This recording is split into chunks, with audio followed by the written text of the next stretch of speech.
Hello. Nah, sorry, I can't hang out tonight. I'm chilling with the boy. I'm chilling with the boys. Nah, there's not gonna be any femboys. Just me and the boys. I'm off a booth pack, smoking Venus tonight. I'm off a big sack, smoking Venus tonight. I'm off a booth pack, pounding beef on his back. She want a big nut, big slut. Well, I'm off with that.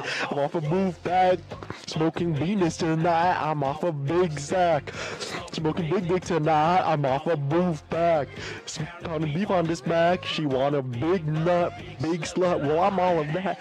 Like a pond, like a pussy, like a ocean, like the beach. Wrap his tongue around my nuts, dancing dirty in my cheeks. Make him hard, crystal shine while he's looking at my meat. Grab his dog with some tongs, cause my baby gotta eat. I'm off a booth pack, smoking Venus tonight. I got a big sack, making boys come all night. I got a big rack, pounding beef on his back. She want a big nut, big slut. Well, I'm all of that.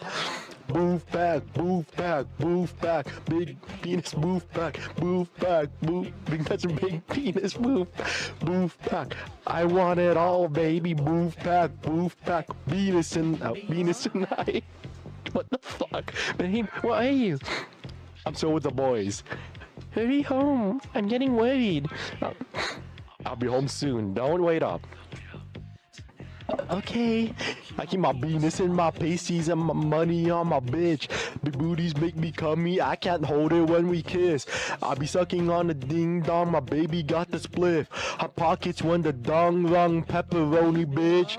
Asshole gaping, eat my hand up to my wrist. If I had a bill for cummies, I'd be filthy fucking rich. I like it wet, we can bet. I don't want no Tatooine. I'm quite on gin when I jizz, I used the force to beat my meat. Darth Maul, double dildo to the face, that's hard to beat. Jar Jar Binks up in his butt, boy, I'm swimming to meet the skeet. Quad racing in his pussy, oh my god, I feel the heat. Obi-Wan bout to come, let it pour all over me. Make a sucky on his saber, now he moaning while I breathe. Baby, make me horning, I can teach a couple things. AT walking slowly, keep on sucking down the drain. People asking what I'm smoking, and I'll answer all the same. Off a booth pack, smoking Venus tonight, I'm off a big sack. Smoking big dick tonight, I'm off a booth pack. Smoking Venus tonight, I'm off a big sack. Smoking big dick tonight. Babe, you're finally home. I told you I'll come back. I miss you. What did you do with your friends? We just played Xbox. When you're holding me tight, don't you ever let me go. Something about the way you're taking my breath. Now I'm head over heels. I think this is something real. Let's take this chance, hold my hand. I want something I can feel. So fuck me in my booty till I pass out from the pain. We can make a movie, damn, I'd love to scream your name. Don't you come until you come, I love it when you fill me up.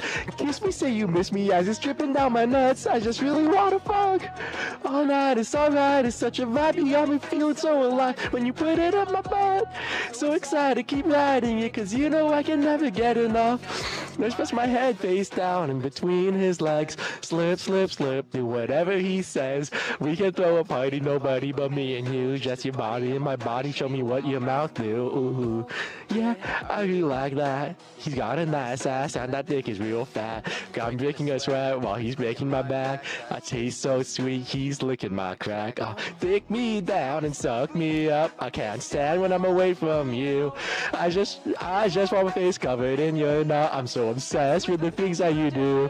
Now I'm head over heels. I think this is something real. Let's take a chance. Hold my hand.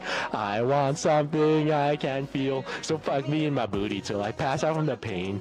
We can make a movie, damn, I love to scream your name. Don't you stop until you come, I love it when you fill me up. Kiss me, say you miss me as it's dripping down my nuts. I just really wanna fuck all night, it's alright, it's such a vibe. You got me feeling so alive when you put it in my my mind. So excited, keep at it, cause you know I can never get enough. So fuck me in my booty till I pass out from the pain. We can make a movie, damn, I love to scream your name. Don't you stop until you come, I love it when you fill me up. Kiss me so you miss me as it's dripping down my nuts. I just really wanna fuck all night, it's alright, it's such a vibe. You got me feeling so alive when you put it in my mouth. So excited, keep riding it, cause you know I can never get enough. I'll shut shit down for you, east side. Oh, I think I need that boy. I think I live that boy. I think I wanna get up on him, right up on that boy. I think I wanna get up on him, right up on that boy. Yeah, I think I wanna ride. I think I wanna ride. Shut shit down for you, east side boy.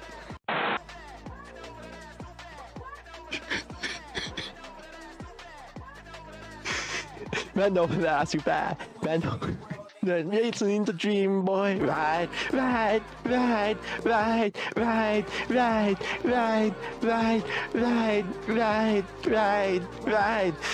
Shut shit down for you, east side boy. Naked cowboys in the showers at Ram Ranch. God's wanting to be sucked. 18 naked cowboys wanting to be fucked. Cowboys in the showers at Ram Ranch. On their knees wanting to suck cowboy cock. Yeah. Should probably follow Flatus. Just, you know. Just follow Flatus, I guess.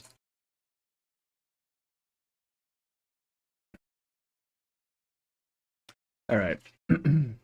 Welcome in, everybody. I hope you enjoyed that opening. Flatus worked very, very hard on it. No pun, well, pun intended, actually. Yeah. Okay, so today we are going to be going through, very nice coincidence about Bette's Wilderness Alone.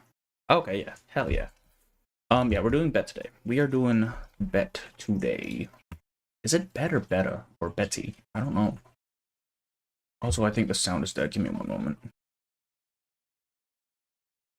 Every Friday's a karaoke night with each of the split personalities he has. All the prisoners are forced to listen.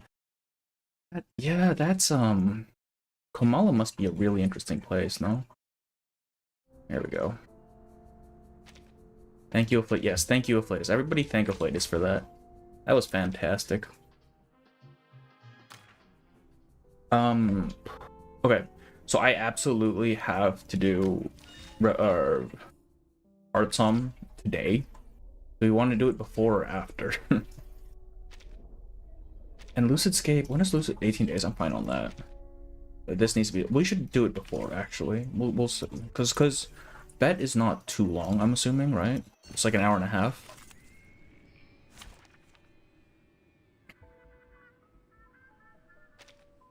Oh wait, why am I using this team? It literally doesn't matter. Okay, yeah, we'll just do this really quickly, and then we will get right to Bette.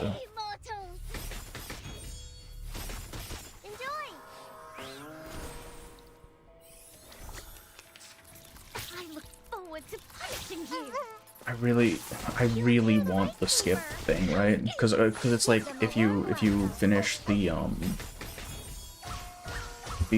4 and then it just automatically clears them, right? Something like that.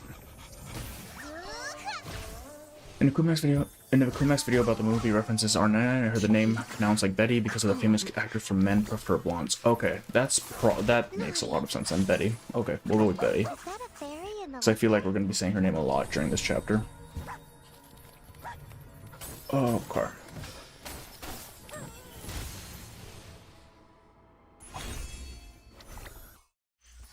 Celebrate to the fullest. Oh, why is he smiling? I've never noticed. With the flow of wine.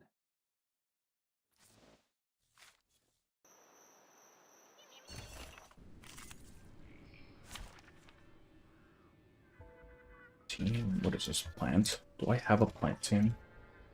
Oh yeah, I do. Look at that. I still don't know how her shit works. Right, it's on auto. It's fine. That's fine. Yeah. Take it easy. Cut it out. Help me. Anyone? Prop. Easy. Need to reshoot. The audience will learn. Scientific version. Yes, this is perfect. Okay. No, my film. My film. Ready. Props. Get ready. 3, 2, 1. Action.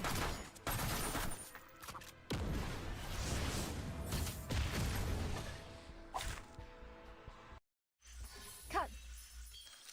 God, I really don't want to do this. Alright. You know what? We'll do this later. I don't want to do this right now. I guess like Garmin Show 6 when he finally gets it. Yeah, apparently. Like, I'm assuming... Okay, so I'm assuming the skin itself is based on, the tale of Nero burning Rome, right? Like I assume that's what that's supposed to be. I don't work overtime. That one. That one, that one. That one, easy peasy. Look at that.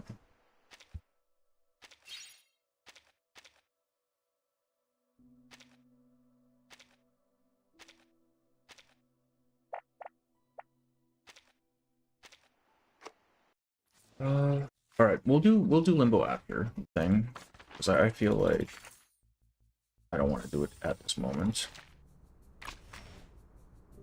But for now, let's go ahead and get started. Yeah. Yeah.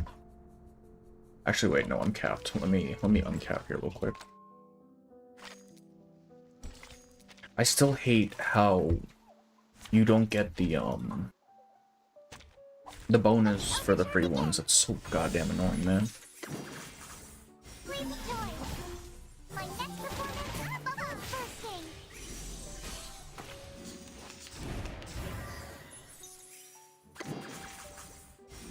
Stars. For everyone.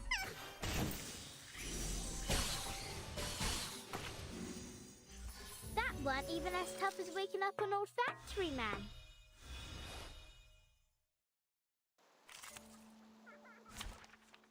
Okay, cool. Let's get to it. That's not... Actually, that's probably fine. There we go. The last film. There's only 6 days left in this damn. Cry across time. Oh, I've heard about the background PNG for this thing just being a door. Awakening in another era. I don't even know what this is about. Or what Bette's deal even is.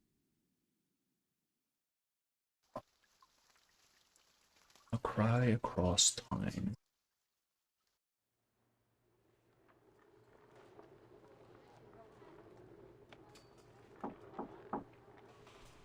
No. Oh, it's Hunting's desk.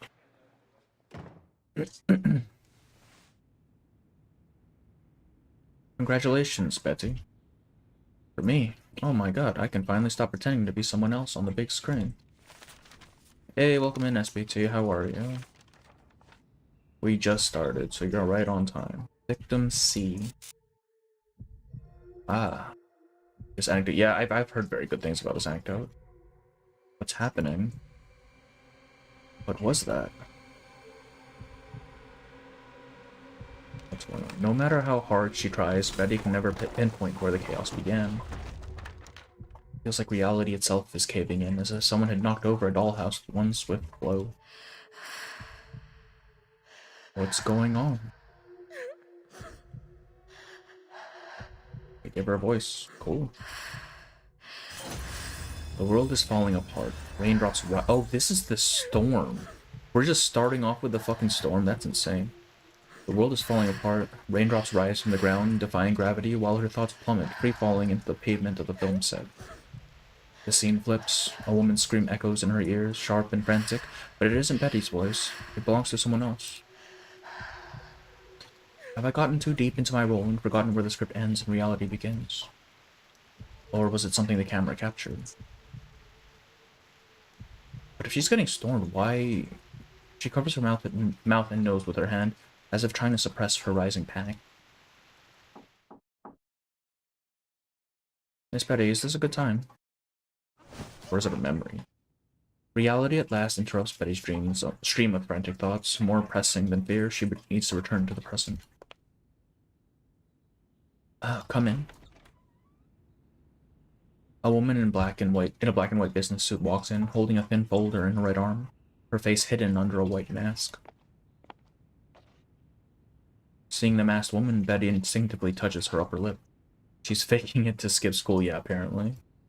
We just, we don't want to go to SPDM, man.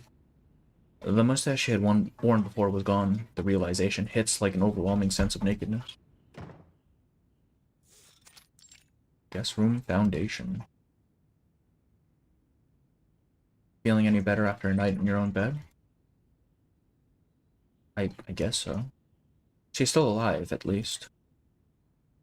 Her body has recovered well. You should be able to begin the intake process today. Though you can't read her face behind the mask, the voice carries a certain kindness. She takes out a form and places it in front of Betty. Intake. There's no rush. You have plenty of time to think it over. After all, you've been through a lot. You may need time to process it. Betty takes the form and scrolls across it mechanically. St. Pavlov Foundation. Name, gender, arcane skill. How many times has she filled out forms just like this over the years? But the words only pass over her lips. They never sink in, never become anything meaningful. The guest room looks too good. Maybe? I mean, this is just the room they use for foundation people, yeah? Betty stops reading and stares blankly at the form. Do you have any questions?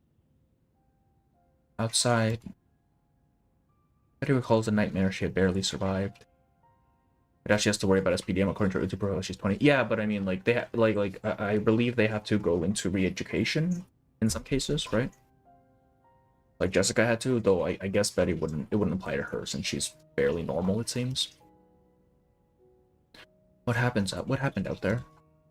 So she is a storm survivor. I'm guessing she got hit with the syndrome and she's just recovering from that then, huh?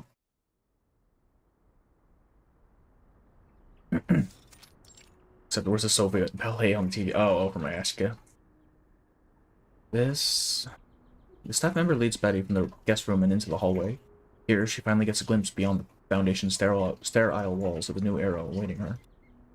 Beyond the echoing footsteps and hushed voices in the hallway, a peaceful scene unfolds. A deep blue lake stretching far across the horizon, a white sailboat drifting towards its center. On the shore, a family sits on a pale pink picnic blanket. The children are running in and out of the shade of trees, while their mother watches them from the edge of the grass. The outside world is safe now. Once you've recovered, you'll be free to leave the Foundation, though if you choose to. School distant, possibly they reveal her arcane skill in design. Her skill is to copy people's faces, right? Because I believe that's in her her character bio. The sunlight is soft, carving out crisp shadows without feeling harsh or glaring. The air beyond is fresh, a stark contrast to the chlorine-laced sterility of the hospital. It feels like the real world. But Bette frowns, staring at the idyllic scene in disbelief. There's something strange here, eerie almost. Her pupils tremble and the illusion of peace shatters, but this disaster is one only she can see.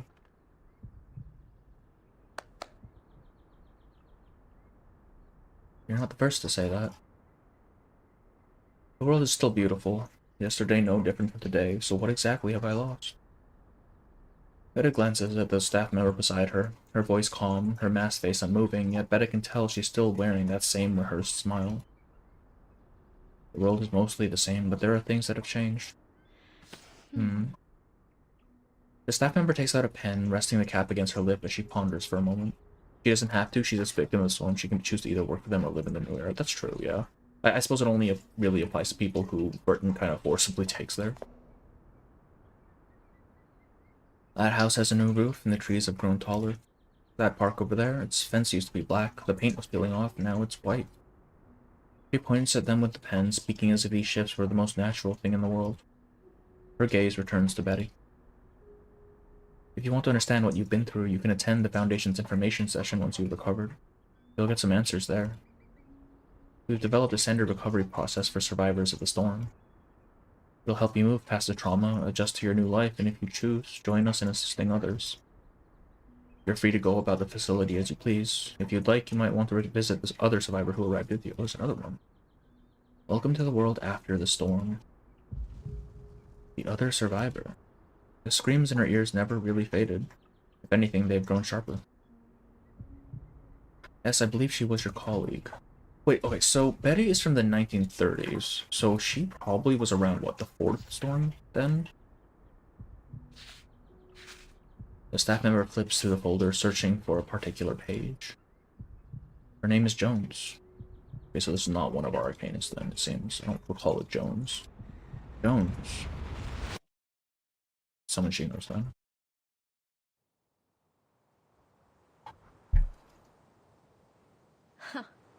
Okay. I hate this place. Jones braces herself against the fake brick patterned panel with one hand, pressing her wind-blown hat with the other. Her elegant face is caked in thick, exaggerated makeup. It's ridiculous. It's so high up, and the walls feel awful. They just slapped these painted panels on and called it a day. Why should I have expected better when they called this mess on my face makeup? The one begins chapter 1, I think. Okay, yeah. No, because chapter 1 was, that was 1966, right? Excuse me. First atop the tower set, Jones makes no effort to hide her frustration. My eyes sting. This foundation is already running like soup. I feel like I'm going to pass out. I'll try to get this in one take so we can wrap up. Bette keeps her head down, double-checking the harness around her waist, making sure it doesn't peek into the shot. In a few moments, she'll be playing the male lead, leaping off the tower right in front of Joan. You'd better get it in one take, Miss Bette. I heard you're a real professional. Yeah. The grumbled compliment leaves Bette unsure whether it is genuine or sarcastic. She returns to the safety checks, not wanting to push Jones's temper. A top Hollywood star like her could have Bette fired with the snap of her fingers. When are they calling action? Oh. Her words are cut off abruptly, like someone sliced them clean through. Bette glances up in confusion, trying to see what has caught her attention. What is that? Hmm? Jones's body stiffens as she looks ahead. Something's wrong. Following the same eye line, Bette turns towards something beyond her comprehension. Where did they survive? The sky begins to take on a kaleidoscope-like panoply of colors, the phenomenon spreading out like a flood over the horizon.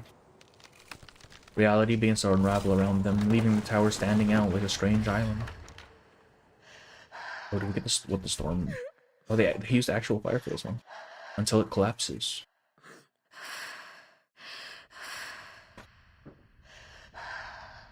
That's a little unnerving.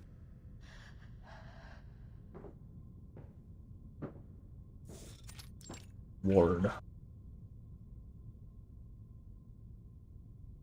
She's inside. Thank you. The staff member leaves just outside the door.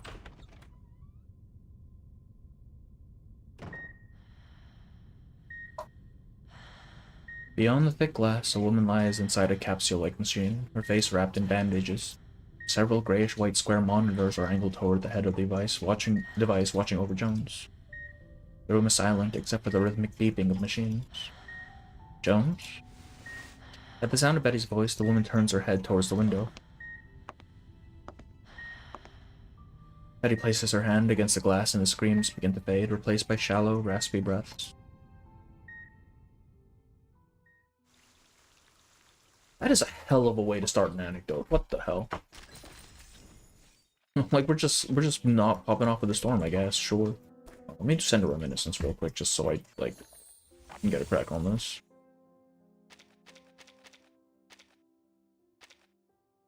Because I am kind of... There's only, like, 6 days left. Good. Crescendo. Only today and yesterday, stretching on forever. Full Seki no Kuni vibes. I haven't seen it. I've heard it's very, very good though. Meeting room foundation. The storm is a temporal anomaly of unknown origin. Before it arrives, the world enters a state known as the storm syndrome. A Foundation staff member sits at the speaker's table, delivering a monotonous, rigid explanation of concepts far beyond Betty's imagination. The white-tiered conference hall is filled with other people, all survivors of the storm. How does one survive the storm? Like, realistically, but how? Raindrops will be observed rising from the ground into the sky, and then almost simultaneously the entire era is replaced. Betty finds herself drawn away from the lecture and onto the faces around her. Few seem as lost as she feels, as though they had known this disaster was coming, and now this lecture is merely filling in the details. And the St. Pavlov Foundation provides. Betty begins analyzing each person's attire, trying to piece together the lives they had once led. Cornflower blue wool suit, perfectly tailored, gold striped brown tie, gold watch on the left wrist. Stockbroker. Champagne dress with a white fur shawl, pearl necklace, a wealthy housewife. Betty continues. Beret, fishing vest, maybe even a red clown nose, just like the director. If only it really were the director. Definitely get her Psycube, currently the best tech for her and Miss New Babylon, potentially most defensive mineral units. I figured, I have heard that. Why the heartwarming was today's play. This is not a good time to be alive. Is it ever? The streets at night feel like a jungle, the few remaining lights flickering like fireflies in the darkness. Semmelweis Anecdote one is still the best for Bette, really. I mean, like, who uses Bette, realistically? A man walks past one dimly lit alley after another. With the economy in ruins, people go to bed early, not just to save on lighting, but to sleep through their hunger. Hunger won't matter soon. This will all be over. The metal buttons on his top hat occasionally catch stray beams of light, and the tip of his cane scrapes against the walls as he walks. He pays no mind to the homeless huddling near the alley's entrance, striding towards a dimly lit restaurant. The door is locked. Through the fogged-up glass, a faint silhouette moves inside. Eye user. I'm not saying you shouldn't, I'm just wondering, like, realistically, most people wouldn't, right? I'm not gonna let her on my support list now. Okay, alright. Damn. A flickering streetlight casts an uneven glow on the asphalt, and the shadow beneath it grows and then swallows up the last slivers of light. Click. The restaurant sign goes dark. Wait. The man hurries forward, reaching the door. It's me. The shadow inside hesitates, then thick wooden boards are pulled aside, iron chains unwind, and finally a lock is undone. What? Bette. The apparent man grins and removes his hat, a thick, neatly braided plate falling out over his shoulder. Not any meat left. The shape beneath the man's clothes begins to shift. In a moment, his silhouette transforms into that of a familiar woman. I could do for a steak if you got any. Steak, what do you think this is the Ritz? The owner turns and walks towards the kitchen, waving Bette inside. I don't know if this is the right music for this, but alright. All I've got is a bit of Hoover stew. Make mine with a bit of meat, then. Bette beams. The fake mustache on her upper lip shifts awkwardly with her smile. She slaps a handful of bills onto the counter and spreads her arms wide. I landed a speaking role. Must have been thanks to that stew from last time. Meat really does make everything better. The owner doesn't turn from his task as he stirs a pot of congealing stew. That's surprising. That right. The fire crackles beneath the pot, melting the hardened fats and releasing a thin but enticing aroma. She grips the edge of the counter with a wide, almost childlike smile, anticipating the coming meal.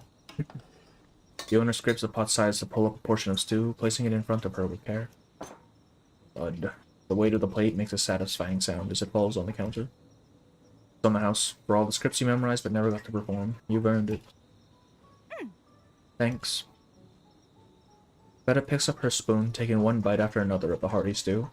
Tomato sauce splatters on her white shirt as its warmth hits her empty stomach.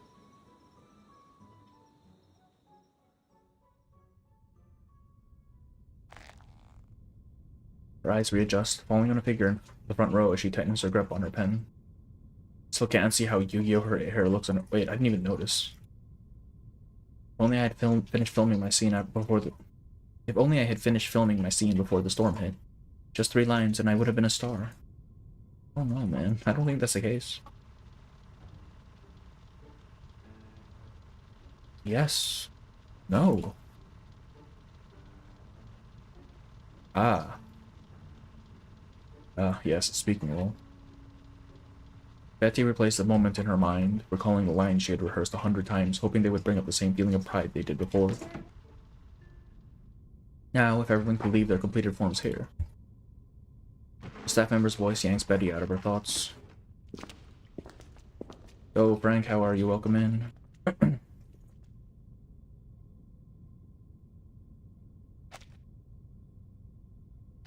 One by one, the people in the hall stand, forming a quiet, orderly line to hand in their forms. The staff member at the desk sorts through them efficiently. So each time there's a storm, does the St. Pavlov Foundation take in people like us? Those who are out of their era? Feels like a bedside drawer for time itself, and right now my era is what's being stored away. What about the ones who don't join? Will my era ever return? More and more people leave the hall as a sudden sense of abandonment crashes over Betty? You can't fall behind. With that thought, she fills out her form in a rush, hands it to the staff member, and follows the others out.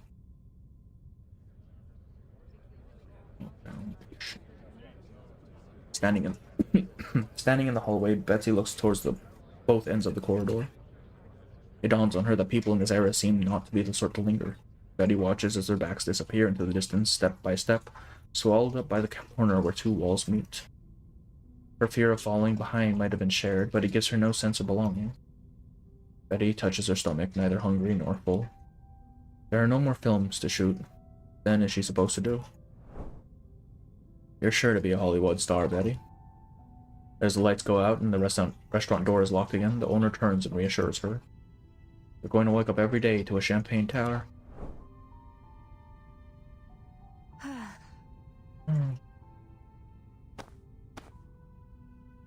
I guess I should see Jones because... Oh.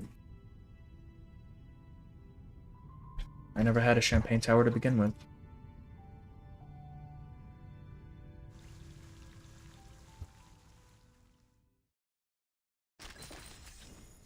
Goddess of the silver screen.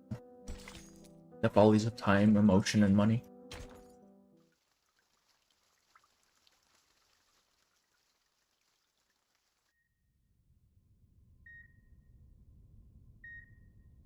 Jones hasn't moved from the capsule-like bed, her face still hidden under layers of bandages. Right now, she's more suited to play a mummy than a princess. Betty catches the thought before letting it hit her. A thin, white sheet covers Jones's frail frame, the folds rising and falling like mountain ridges between her body and the bed. As Betty enters and approaches, the once princess opens her eyes. It's you. Oh, she's fucked up. Church? This is DK's church. Tearful leading lady. It's you. On screen, she is stunning and lovely. Even lying on thick, soft pillows, her wavy, short hair remains smooth and neat. Her dark brows furrow slightly as she gazes tearfully at her lover. I swore I would never see you again. Oh.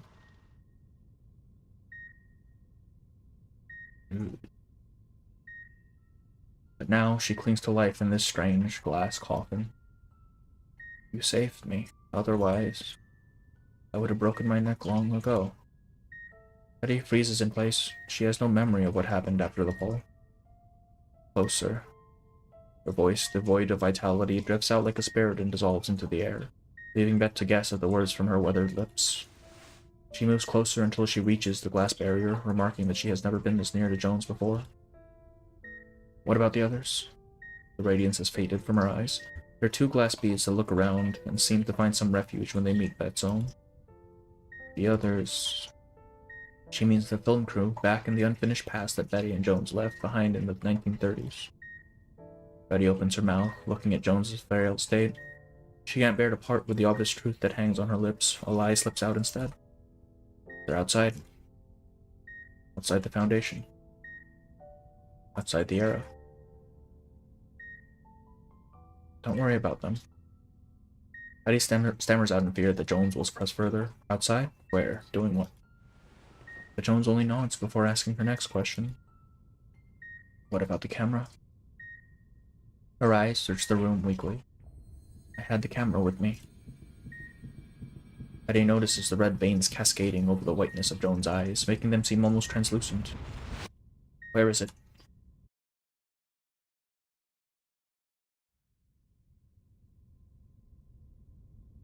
Were you surprised with the way this angry? Yes, extremely surprised. I was not expecting just an immediate storm. That's crazy. I'm still wondering how they survived the storm to begin with. Like, that shouldn't happen, right? Jones falls into a seizure. Bette isn't even sure how their conversation ended. Maybe someone else had stopped it. At some point, a nurse rushes in with a syringe in her hand. Chlorpromazine? Okay. Watch the dosage. A clear liquid flows through the milky white tube and into Jones's body. Initiate emergency measures. Clear the room.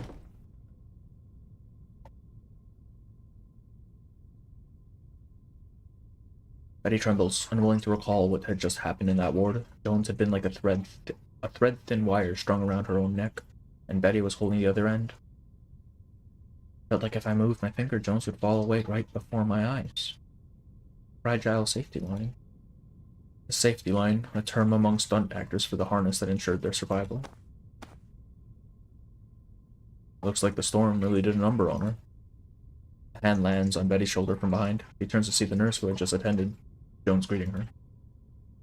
Then you lied to her. Bette shoots a questioning stare at the nurse, who tilts her chin towards the storage room. Let's talk. The window was wide open in the otherwise cramped and narrow room, but outside there was nothing to see, just the face of another wall, pockmarked with bumps and ridges so close that one could almost reach out and touch it.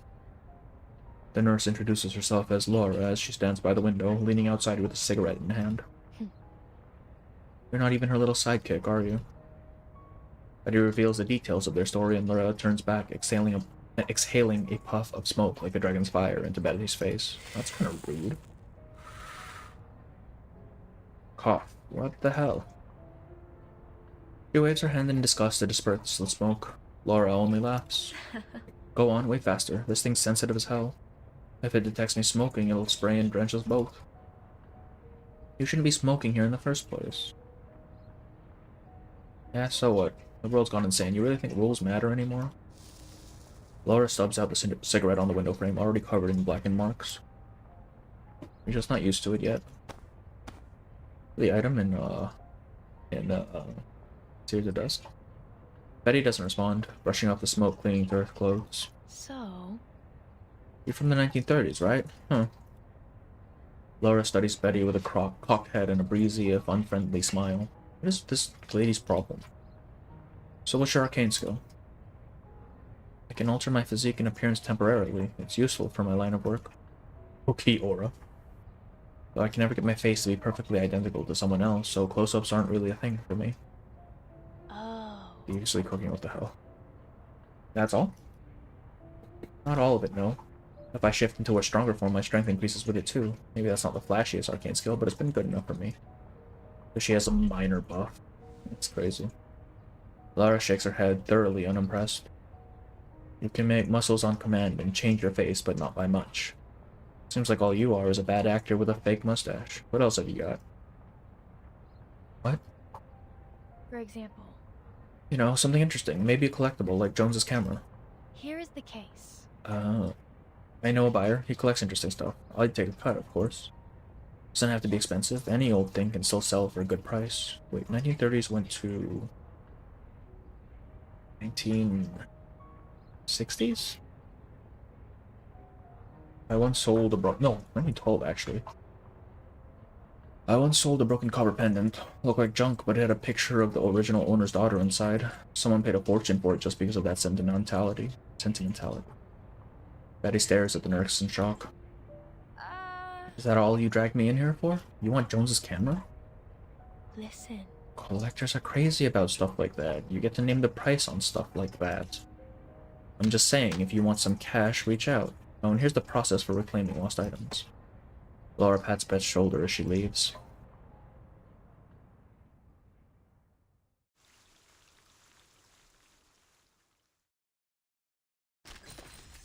The world she longs for.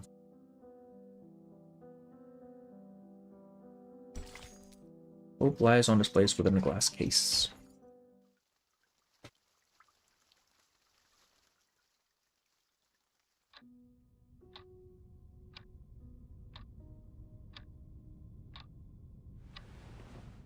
Transform into money. Actually, though. 30s to 12, yeah. Yeah. I mean, if she wants to, she can mimic Jay, Shemaine, or someone stronger too, or transform into one of the kids. Yeah, like... I don't know what the limits are on it, but it seems fairly flexible if she can transform into someone stronger, right? Bunny is from an arcane skill, though. I don't think she can replicate that. She's like that one girl from, My Hero, I forget. The memories of that day keep looping in her mind. She desperately wants to make sense of it, but her thoughts are blocked, like a fly slamming up on a window over and over again. Betty sits up, flips her pillow to the foot of the bed, and then dives into it, burrowing her face entirely within the plush. Turn into Lucy now. I don't think she can do inorganics, right? Ah. She flips onto her back, gasping for air. Can't sleep. What is this? I feel like I did the night before my first edition. Even then, I got sleep. What are the symptoms of insomnia again? Memory loss, muscle atrophy, poor focus? If I can't sleep, then tomorrow I might mess up on set. There's no set to mess up on. She lets her eyes drift up to the unreachable ceiling. The clock ticks away valiantly as it erodes through the past, present, and future. Until now, she had never realized it. Too quiet. No snoring, no crying, no creaky beds or shouting matches through the walls. Cheap motels have got more life than this. Betty switches on the TV in the corner of the room. It's being loud. Inside the glowing silver box, a cowboy gallops across the American frontier. Wearing the bravest grin and wielding the quickest six-shooter, caught in the peak of his heroic moment. I guess it doesn't matter the era, whether it's big or small, there's always a square world to escape into. She falls back flat on the bed. Voices, gunpowder, the pounding of hooves, and other sounds she can't quite place echo in her ears. So lively. The noise is familiar to her. Comforting noise brings a promise of sleep. The TV screen flickers erratically against the dark room, dialogue dissolving into a blur. Smooth jazz replaces the voices. White credits roll up the screen and brighten the room, but Betty's already fast asleep. Says American Frontier shows a picture of Uluru. Well, to be fair, that's been used for, like, Texas as well, right? Also, welcome in, Evil. How are you? How are you? I know a certain motel you could come to. Oh, God. Please. No. Betty. Betty over here. In the cluttered alley, a child's voice calls out from behind her. Jesus Christ, my allergies are killing me right now. Please. Tom. Here. The voice buzzes from inside a pipe beyond the weathered wall. Did you forget how to get in? I remember. Climb onto the trash bin and slip through the old storage window's tiny window. Then head to the third screening hall. The staff door is never locked. We can sneak in there. If they were about to use rarity, Betty would be a great choice lore-wise. Young adult who just needs to embrace her arcane skill. Yeah, that does make sense. As soon as Betty thinks it, she finds herself standing beneath the movie screen. You okay, bro? No, my allergies have been kicking my ass all day. It fucking sucks, man. I hate the summer. I hate it so much. My neck hurts from cramming like this. Why does the usher have to sit at the back today? Betty sits cross-legged in the front row chair, tilting her head all the way back, engrossed in the movie. Up this close, the screen is slightly warped, but she isn't bothered in the least. A train speeds through the western desert. The heroine is held at gunpoint. Oh no. Seeing the heroine in danger, Betty covers her eyes. Keep your trap shut, or the ticket guy's gonna figure out we're down here. She nods, sliding her hands over her mouth instead. Skill issue, actual skill issue, yeah? Boy. Cowboy William staggers from a gunshot, red spilling out from his body. Then, miraculously, he gets back up and pulls out a pie-baked rock solid. What? Oh, pulls out a pie baked rock solid at the bottom by the heroine from his vest. I don't like how this sentence is worded. This is fucked up. That's fucked up. He knocks the villain flat with the pie and saves the heroine. The end.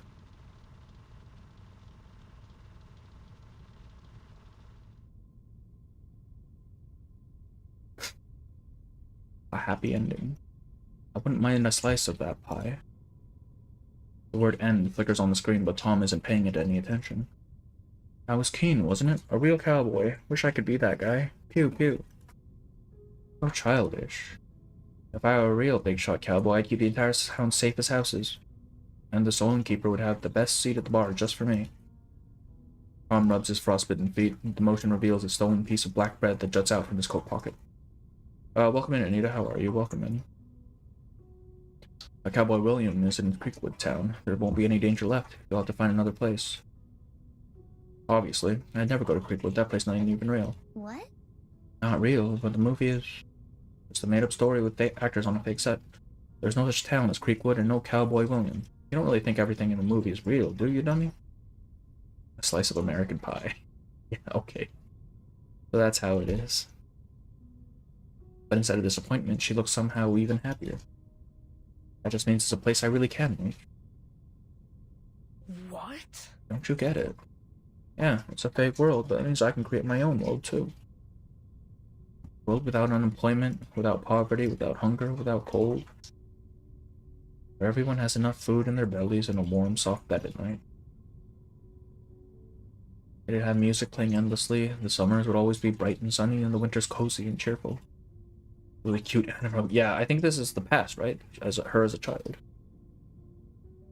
It'd be a place where people can just forget the pain and regrets of reality, to laugh or cry for someone else, even just for a while.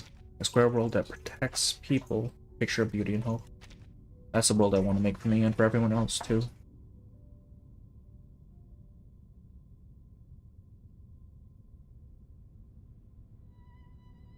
Sunlight pours in and the white curtains ripple gently with a faint breeze. Music floats from the television, notes flowing with time over and over, second movement, third movement, twisting, looping, intertwining. She lies still on her back, trying to hold on to her dream. Why are they playing The Godfather? But it fades from her mind like sand slipping through her fingers. Why did I remember something from so long ago? Tom died on a winter's day years ago. His father, laid off and unemployed, had clung onto him as he perished beside a coal stove. That's fucked up. Betty had forgotten his face until last night. Unattainted by politicians and other evils of this world. Thinking back on last night's stream, Betty returns to the Lost and Found section. A few people are milling around in the section. The two clerks behind the counter are chatting away. Hi, I'm here to collect this camera. Betty hands over her documents to the clerk. Has seen some shit. Glad she ain't too jaded and cynical. Well, okay, to be fair, she just got out of the shit. Right? Oh, okay. No, because she lived through the 30s, you're right. Yeah, she was basically in the middle of the Great Depression. Oh wow, you made it. At the woman's exclamation, a few warehouse staff peek out, eyeing Betty with curiosity. You know me. Of course, everyone's talking about you two. The lady with half her face soaked in blood was found dragging you with one arm and clutching a camera with the other. How is she doing? Jones saved her? Or is she dressed up as, or is she currently, disguised? The surrounding employees nod in unison, vividly describing the scene. She survived. You mean that Jones did save her. Jones saved me. She did, and that camera too. At first we thought this thing might be some kind of awaken, but it's just an ordinary old thing. Oh, that's interesting. So can the awaken... I'm assuming the awaken can get stolen. The staff have already fetched the camera from storage. They chat excitedly about Betty, Jones, and the camera, marveling at the bond between them. Watching them, Betty pictures a white figure in her mind, smoke swirling above her head. Laura doesn't belong to any era anymore. She's just a heartless bastard who doesn't care about emotions. She'll never understand. At the tail end of the conversation, the woman looks regretfully at the camera before handing it to Betty. What could be inside this thing that's worth so much trouble? Wait, who the hell is Laura? Is that Jones's name? Huh? What could be inside this thing that's worth so much trouble? Reaching over the counter, Betty takes the camera. There are still splotches of dried blood on it, but she holds it close to her chest. Outside that square box, I can protect your dreams too, Jones. We'll wake up and we'll finish this film together.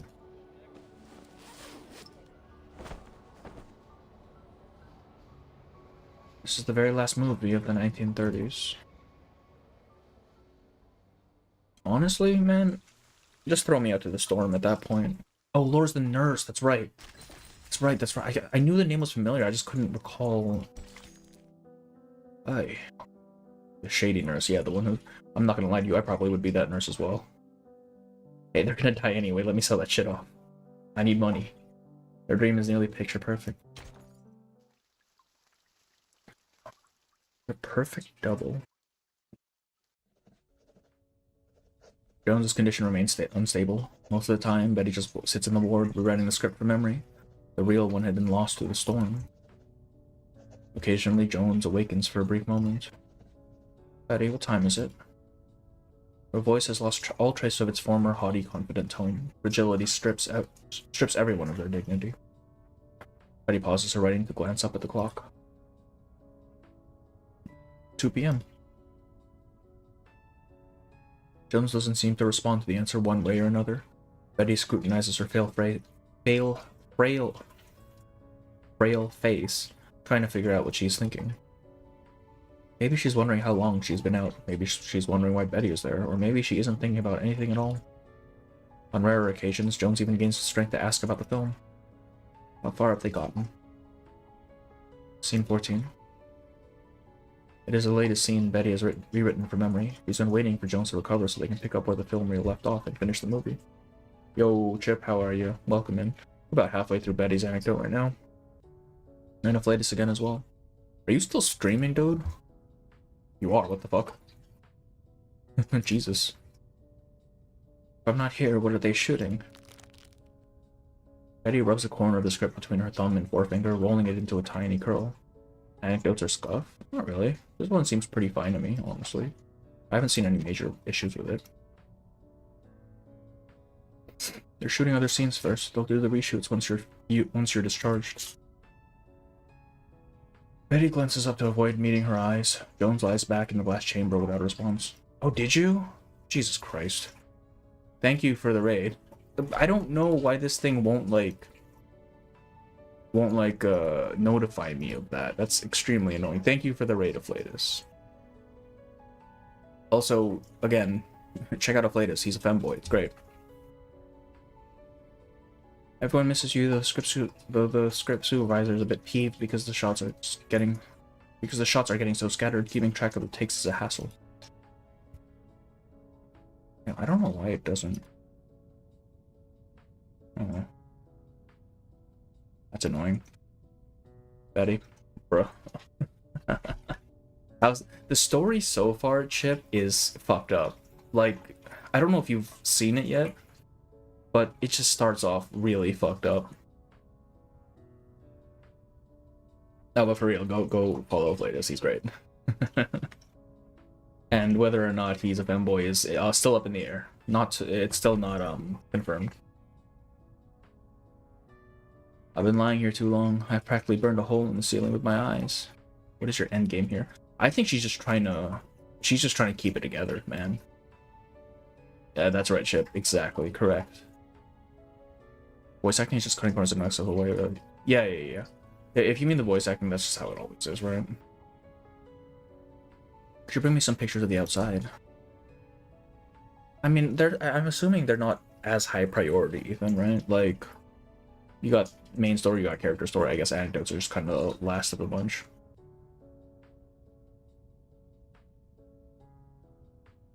I was looking for Betty anecdote, but everything, brother, you are fucked. You are so screwed. It's not as bad as Recoletta's, though. I'll tell you that much. Like, you won't be going as often as Recoletta.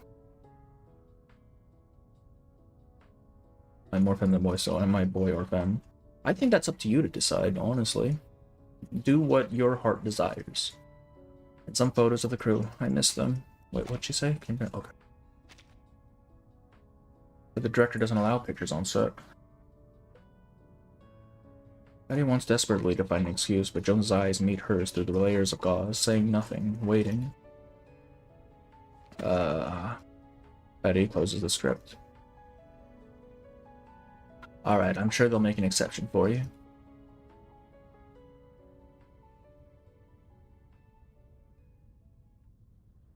I'm Shark.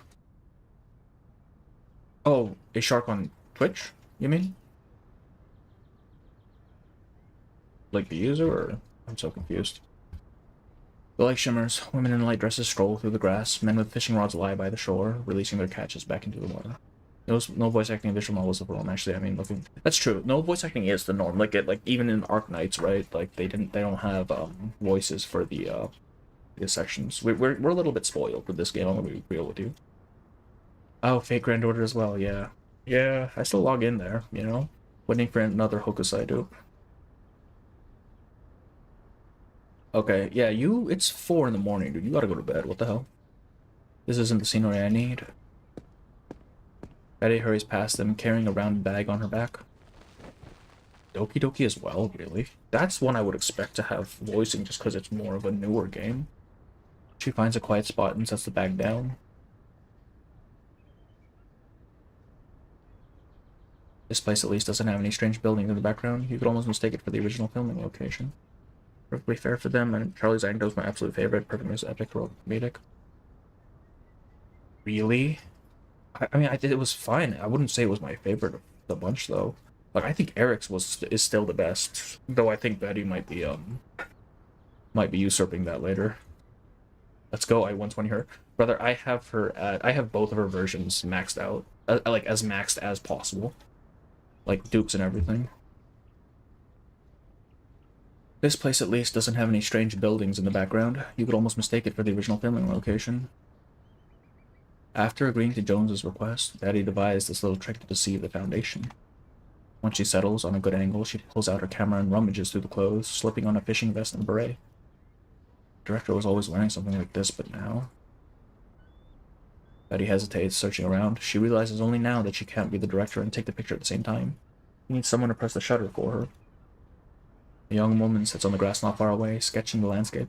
Betty takes a deep breath and approaches. Excuse me, miss. Oui, que voulez-vous? The woman lifts her hand to shield her eyes from the sunlight and squints up at Bette. Who's French, Bette? Bette stares at her lips, fully stunned as fluid. Pearl-like words roll out, words she doesn't know in the slightest. Really easy game. It's like it's just a character. I mean, yeah, but also it's hard. It's a hard character collector because their gacha is still fucking ass. But yeah, I'm assuming it's still just ult meta. Just charge and ult in turn 1. Tout va bien? Their sound reaches Bette's ears, this time more familiar, but still indecipherable. She can at least tell from the woman's expression that she meant no harm. Other people think it. I think that was the intent. That's what she's planning on doing, but she needs to help him. Looking around, Betty doesn't see anyone else who might help. She has no choice but to rely on a more universal language. Can you, please? Betty gestures with her box camera. Est-ce que vous voulez que je prenne une photo? Photo, yes. Bien sûr. The woman gives her a small nod with a shy smile, and Betty thanks her. Hook Frenchman, what the hell? Then, using her arcane skill, she transforms into an almost perfect match for the director's face and shape. She turns her face slightly towards the camera, posing as if shouting directions offset. Excuse me. Beforehand, she had practiced many angles in front of a mirror. This one proved the most convincing. The director's slightly upturned nose and thick, coarse eyebrows were his defining features. As long as they're visible, even he wouldn't be able to tell the difference. Ugh. Click. The woman presses the shutter, capturing a photo so realistic it could fool anyone. Et pas. Hold on just a moment. Betty rummages through her bag, pulling out another lead actor's costume. She shifts her form again, then lies down on the grass, covering her face with a magazine, pretending to be asleep. Merci, merci. Click. The woman presses the shutter again. C'est incroyable. As Betty continues changing outfits and forms, a few curious onlookers begin to gather around. In the distance, more people stop to watch. Betty doesn't want any unnecessary attention, but it comes all the same. After switching into a few more outfits, she thanks the women profusely with awkward mercies. Here you go. As she packs up her clothes before hurrying back to the Foundation. God damn. Yeah. See, the thing is, assuming Jones does get better, she's gonna find out, right? She has to find out. There's no way to hide this forever. I'm gonna laugh if Bette goes through all this. Everyone just knows the whole time it's her faking. Yeah. I don't know, maybe she does know. That feels like... Well, no, okay. Bette. Jones looks up at her with longing eyes. Betty hesitates, holding the photos inward, until finally pressing them against the glass chamber. The director said it was alright, so I took plenty of pictures. Jones's eyes lit up. She gazes at the photos with cheerful wonder, seeing familiar faces she hasn't seen in so long. Everyone alive and well, moving forward with their lives. She flips through the images one by one before finally speaking. They look wonderful. The bandages near her eyes grow dark with moisture, and her body trembles slightly. Is Bette a good story? So far, yes. It has been one hell of a roller coaster, I'll tell you that much. She definitely gets... Okay. It's reverse. I don't expect anyone to get better. I'm gonna be real with you. It's as if she could feel the life in those moments through the photos. She seems unwilling to look away for even a second. Seeing her reaction, Bette's tense nerves ease visibly. Thank you, Bette. The fabric of her bandages absorbed tear after tear. Joan slowly closes her eyes. Can you do me one more favor? Yeah? Her wounded friend adopts a determined expression. Her wounded friend adopts a determined expression that defies all weakness. Okay, so my guess here is that this woman offs herself. I'm saying that right now. She's offing herself. Bette freezes, but she looks into Jones's reddened eyes before averting her gaze again. There aren't any mirrors here. She scans the room, double-checking her spur-of-the-moment excuse. And I don't think you're ready to remove your bandages. What if it pulls at your wounds? But you saw me when they changed my dressing, didn't you? Right. So use your arcane skill. Show me. I need to know how long until I can get back to filming. Oh, she's killing herself. Jones's frail fingers press against the inner glass of the chamber, pleading with Bette, who has the freedom to roam the world outside. Just let me see, just for a minute. But you know my arcane skill can't make me look exactly like you. I know that. I just need a glimpse. I'm not really feeling up to it.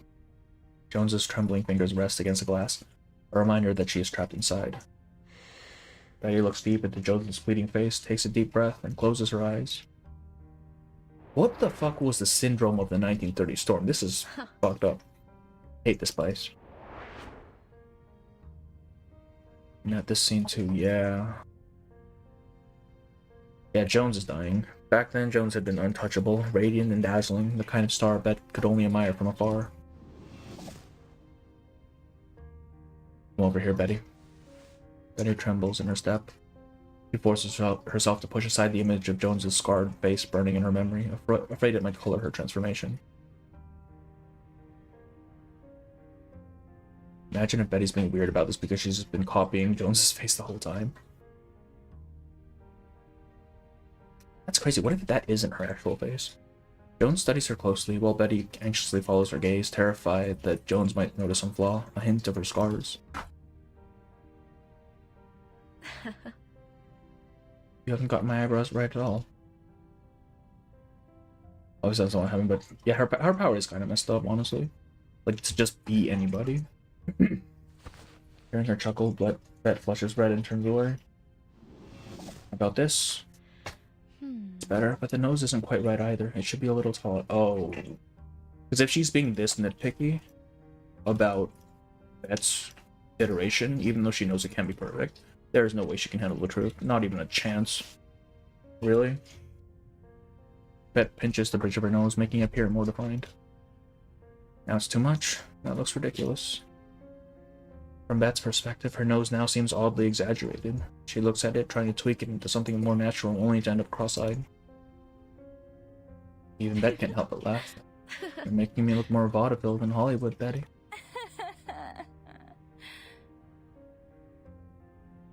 How's your unilogue status? Wishing me terribly not to manifest losing heart. It's fine. I'm at like 100-ish. So, like, I think I think I'll have enough to guarantee Aleph. The question is whether I'm going to be absolutely fucked for the next couple patches. Which I might be. honestly, because I know Assassin's Creed's coming out and there's not a chance in hell. It's so bad. Every update from here on until 2.8 I'm fucked on. After a good laugh, Betty falls silent. She doesn't dare meet Jones's eyes again. Instead, she leans against the glass chamber, staring at the floor. Sometimes, emotions spread through the air like mist, lingering between words unspoken. Why are you crying? Are you crying? Betty's reply is petulant, like a child throwing a tantrum. A faint shimmer passes over her and she returns to her own form. You just look familiar. You remind me of someone. Who? Jones takes a deep, hoarse breath and slowly exhales. You too tired now? I'll tell you some other time. Betty wipes her nose and nods affirmatively. Head back for today. Get some rest.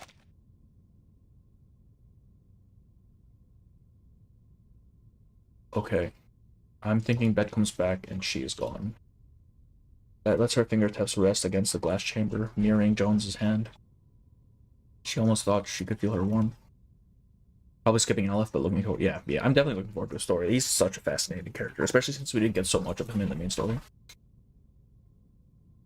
I mean, you could always skip. Is it not an option, or do you actually care about limited true? I definitely care about True Limited, especially for the Assassin's Creed, since that is almost certainly not going to be coming back anytime soon, if at all, ever.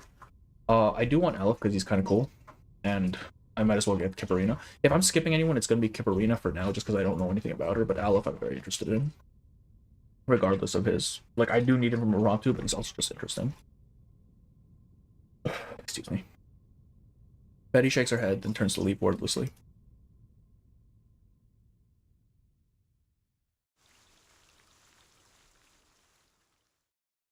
Okay, wait, what note are we at here? We're at note 6. Okay, so if Jones is dying, it's going to be sometime around now, I'm thinking. Because there's only 8. I'm assuming there's only 8. Wait, this was really quick. What the hell? Quicker than usual. When light strikes these films, silver halide undergoes a structural change, forming silver grains. A beautiful day. See, when I get a title like that, I'm thinking it's, like, ironic. In the days that follow, June's mood seemed to perk up. Oh? She asked Bette to read the newspaper to her, take pictures of the park, and even turn the glass chamber so she could bask in the sun. In the winter, we'd set the snow up into different piles, pick a few, and sprinkle the sugar on them. Sometimes they talk like old friends. If we were lucky, we'd get a sweet one. If not, we might end up eating sawdust. Yes, Aight, yeah. You played games like that as a kid. Silly girl. Jones lets out a weak chuckle. I sure hope Bette doesn't work for the Foundation. I could easily picture them making Bette into a constant but over my silliness stuff. I mean... Like, she ends up in the suitcase, so I'm thinking she does join the Foundation. She jumping through the window? I don't think she's even physically capable of that. Before I became famous, I was just a little country girl. Huh? Bette feels a twinge of something unfamiliar. What's happening? Betty shakes her head. When I was little, I used to sneak into the cinema. It was crowded, but at least it was warm. I loved watching movies. Let me forget the bad things in real life for a while. Felt like they were saving my numb little heart. That's why I wanted to make movies, because I wanted to be one of those people. Jones watches Bette, a hint of resignation on her face. Then we need to make a movie. Now, we have a camera, don't we? Just letting it sit there is a waste. What are we filming? Jones smiles. You? Maybe...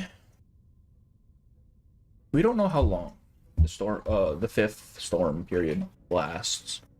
Is it possible Jones decides to leave the Foundation into the storm? Because I know they brought that up at the start. Some people do choose to leave, though most don't. Follow Bette, medium shot, upper body. At Jones' command, the insect-like base carrying the cameras moved toward Bette, angling the lens at her. The device has been modified to respond to her commands. Even confined to the glass chamber, Jones can still direct the shot she wants. What's there to film about me? Bette looks down with a red face at the camera as it tracks her. It feels so much different from when she had been a stunt double. The lens is capturing the real her now, and she doesn't handle it well. Better than filming me in this state. Jones shrugs.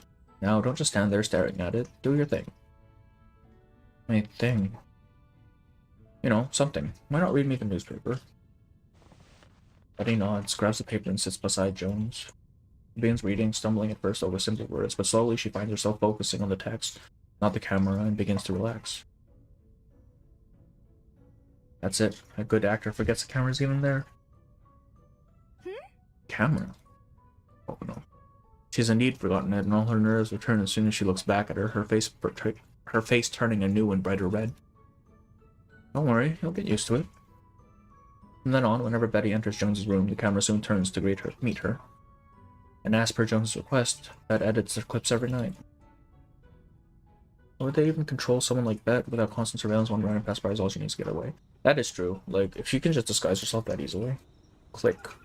I have that character. In the dim red room, the sound of scissors cuts through a busy silence as Bette trims another frame of film. Oh, she's doing this the old-fashioned way, huh? And this frame next. She draws a line in the back of the film with a pencil, and carefully snips it out with scissors. Setting the film aside, she draws large, bold letters on a piece of paper. Apple core. Bette had peeled an apple for Jones, only to be ruthlessly teased for her knife skills. Pharaoh's Knight. A horror-style short Jones had asked Bette to shoot, where Jones, wrapped head to toe in bandages, bolted upright in bed. Only for the shot to reveal Bette's fake mustache stuck under her nose. The last clip is of Bette laughing so hard the whole frame trembles, the light shifting wildly like ink dispersing in a glass of water. This is what movies should be. Magical vessels to preserve our best moments forever. She carefully lifts the film with tweezers, sorting them into separate categories. Jones will recover and be discharged soon. I'll find a way to help her accept what happened with the storm. Bette's eyes rest overlong on the script on the nightstand, copied out laboriously by hand and from memory. Having used her legs as a writing desk for so long, the pages have developed a slight curve. Then we'll finish the movie. It's just her gaslight gape. That is true. She has been using her power to just lie to Jones this entire time. It is late, and the room is dark, except for the intermittent flickering of machine lights. Have you decided? Yes. The insect-like camera base sits motionless, slumped over the form of from lack of instructions. I don't need money. I just need you to give me one thing. What? Jones parts her lips, uttering something far from pleasant. There are better substitutes for that. Suit yourself. What is she asking for? What's her power like? Bette's power is to become anybody. Like, she can just kind of shapeshift. The floor shuts behind the nurse as she leaves. And to a degree, she can, like, copy their physical stats. Okay, so yeah, definitely something going on with... Okay, so before we go any further, I'm thinking the reason Jones is making Bette record all this stuff, and the reason she even took a camera with her, is to preserve, like, her legacy. And this is, like, a continuation of that, and when the film is over, she dies. Or she's asked the nurse to kill her, take her off life support or something. The empty box. And if that's not the case, then this game has poisoned me. Because I'm always just assuming the worst. Jones.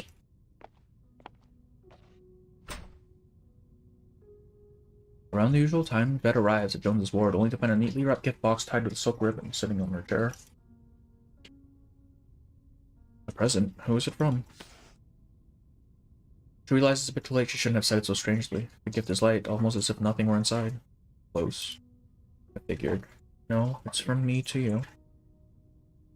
What for? Did I forget a special occasion?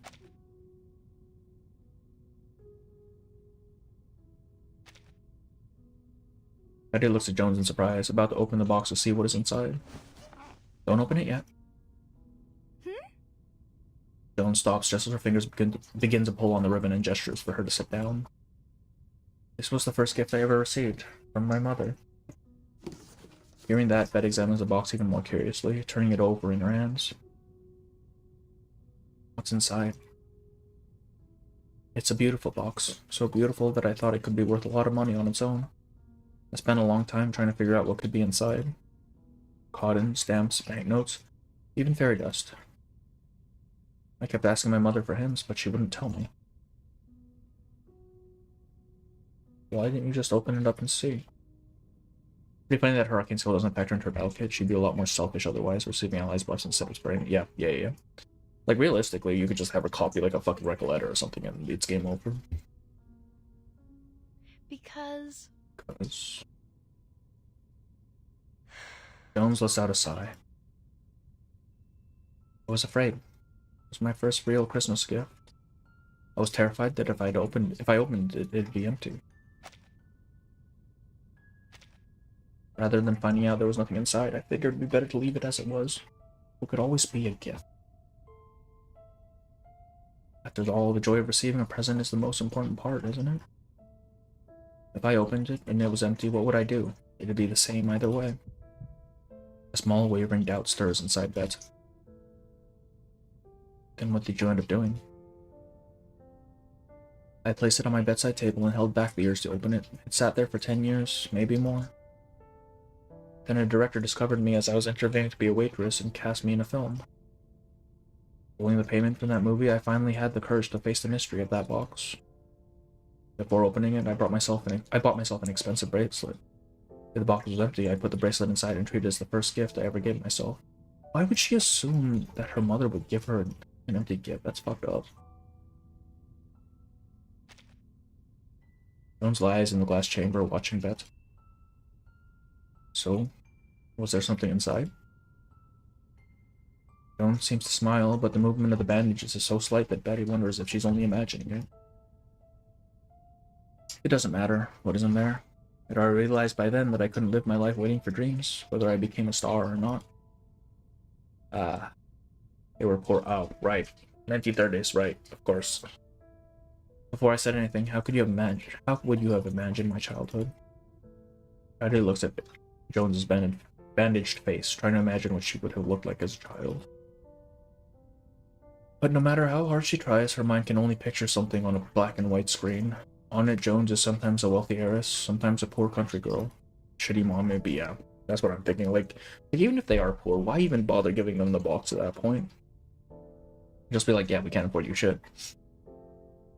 The real Jones isn't someone on a silver screen. She is flesh and blood, born into this world just like everyone else. So poor the gift was the gift box itself. Bette resists her initial thought. Imagine her as just another girl. Even if she knows it's true, it feels wrong. It feels like taking something away from her.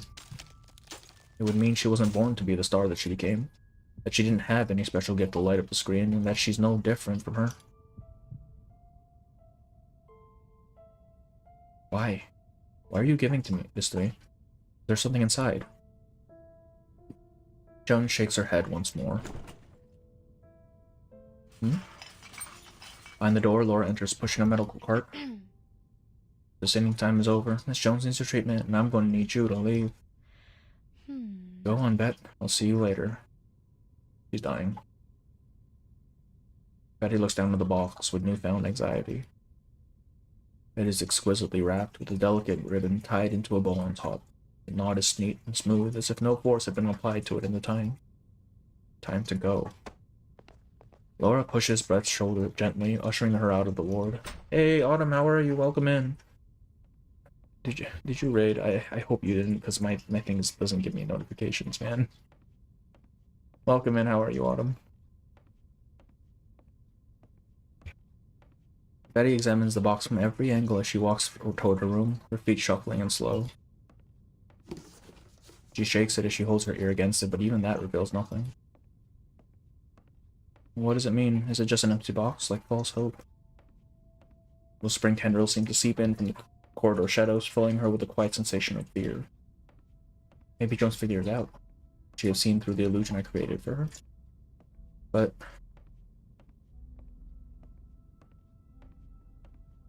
yeah, but one day I'm doing great. Okay. Yeah, because when I get raids, my thing doesn't tell me, so I'm just like, I don't know. Yeah. Is some unannounced graphics design change, or were Betty's eyes always this bright? She really reminds me of Anna and Lee here. I didn't even notice. I don't know. It might just be because I don't look at her, but I didn't even notice a difference. Like, normally I don't just, like, look at her profile or anything. Betty searches her memory of their last conversation. She had been different, but not in a way that revealed anything. So why give me this box? Did I do the same thing? Wait until I have something to give myself before opening it? People hurry past her, but Betty hasn't moved in what feels like minutes. I must be different from her, because even if this box is empty, I don't think I'd feel disappointed. Because... The thought crosses her mind is met with a sudden panic that crawls up her spine. He yanks off the ribbon. It isn't empty. The reel of film is bound in the middle to prevent it from making any sound when shaken. What? The cutting and splicing technique is immediately familiar. This is her film. How? Bette removes the film. Jones has been in that glass chamber this entire time, so who helped her retrieve the film? Who wrapped it up like this? A suspicion races up to the front of her mind, one that drives her to turn and then run back towards the ward. Jones.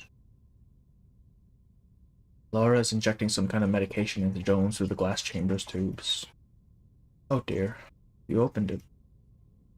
I did. So you knew the storm... Yeah. Did she tell you? Don't glare at me like that. She asked first. But it doesn't really matter. The world outside looks just as beautiful as the pictures, and it's safe. Bette steps towards Jones's chamber. I got what I was here for. I'm leaving. Pushing the syringe empty, Laura packs up her things, grabs the motionless camera from the table by the door, and leaves the room without another word. Betty isn't quite sure what to make of it. Betty isn't quite sure yet what to make of this scene, but she hasn't given up. The camera doesn't matter. I can buy another one. I've already rewritten the script. Once you get better, even without the director and crew, we can still finish things. Betty approaches Jones, looking up at her in the chamber, which now seems more like a glass coffin, as if pleading for a princess to awaken. You'll finish it. I'm sure of that. The movie's yours now. I want you to complete it. That's why I wanted you to have the film. What about you? My days are on the silver screen are over, Betty. Just look at me. I'm not star material anymore. I'm going to be stuck here in this thing for the rest of my life, which is about, what, 10 minutes? Jones says it all as if it were just lines in a script. A first read-through, no emotions needed. No, that's not true. Bette's voice trembles. They said your recovery is going well, that you'll be able to get out of this bed soon. And didn't you see your face that night? That night? I have a mole. I always had it covered up on set, but you would have seen it, if it were still there. The rest was perfect, right down to the eyebrows. She knew. She knew. She had tried so hard to recreate her face, but Jones is right. She never saw the mole. Her scars had covered up all of it. So you already knew. You remember me saying that you remind me of someone. Jones's eyes had begun to flutter, looking more and more heavy. You remind me of... well, me. Always waiting for someone else to give you what you need, not realizing that you had the power to get it for yourself. I saw your dream as you see it, on that silver rectangle, and it's going to be beautiful, but I won't be your star. You look wonderful on camera, and you look best when you're wearing your own face. Now it's your role, your movie. Finish it. Her voice fades out as if being pulled into a heavy slumber. Jones? What's going on? What's happening to you? There's the... yeah, okay. Bette turns in horror to realize the liquid the nurse injected has already drained completely into Jones's body. She pounds on the glass, trying to grab Jones's attention, but her friend is slipping away from her, like an anchor falling into unseen depths. Jones... I asked for this, Betty. The voice is a clear and crisp whisper. A sweet and eternal dream.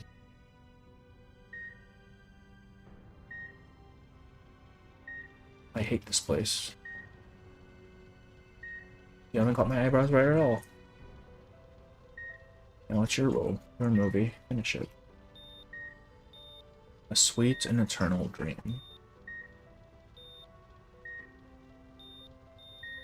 Yeah. I fucking called it. It was... yeah.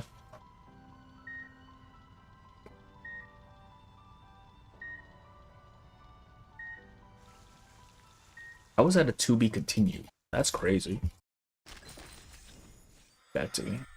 A door. Yeah, why did they use this as the CG? I wonder. Just like her name.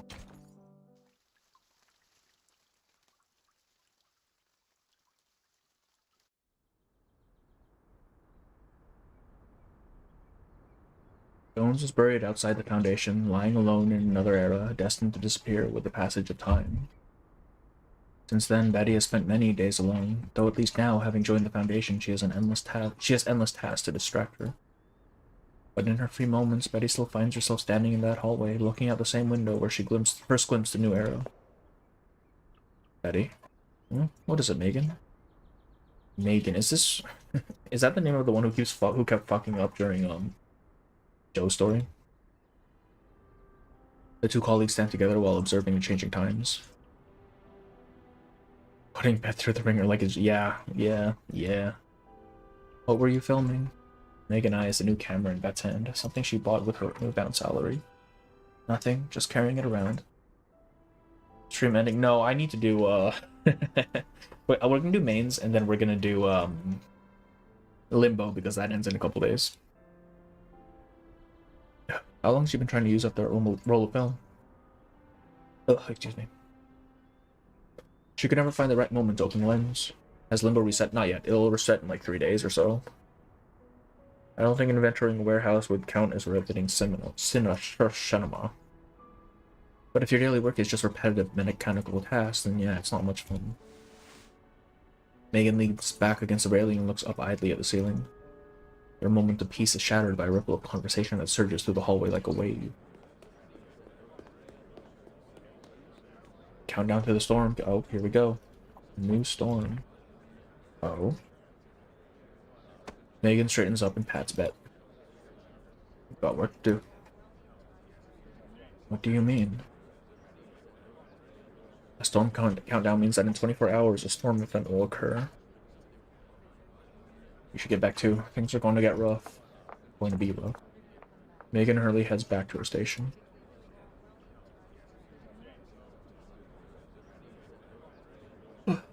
So this new era is going to be archived like before. Is she about to be in Loggerhead? I know Loggerhead has one bet. Really, she does? I didn't even know.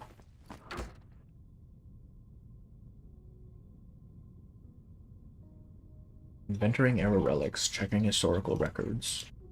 Accepting her pre-storm preparation tasks in her days, Bette sits in the cluttered storage room, verifying numbers and items. Turkish kebab machine that uses light bulbs to cook meat. Bette checks a box on the forum. A super mini TV, what are they even inventing? Work is tedious and dull, but somehow Bette's hand cannot help but shake. The storm countdown has brought with it a grip on her heart. Because far beyond the walls of the Foundation, another upheaval is coming. Nothing will remain the same, not even Jones's grave. Next. Bubble oxygen machine. Guess it's the Arcanist's turn now. Crunchy fortune cookie shoes. I feel like this is wasting food. She mumbles to herself as she continues the inventory, moving onto another shelf, trying to keep her mind steady. Dance of the Moonlit Night premiered on February 23rd. She glances up and takes a She glances up and takes a shocked step back. The shelf is filled with reels of film.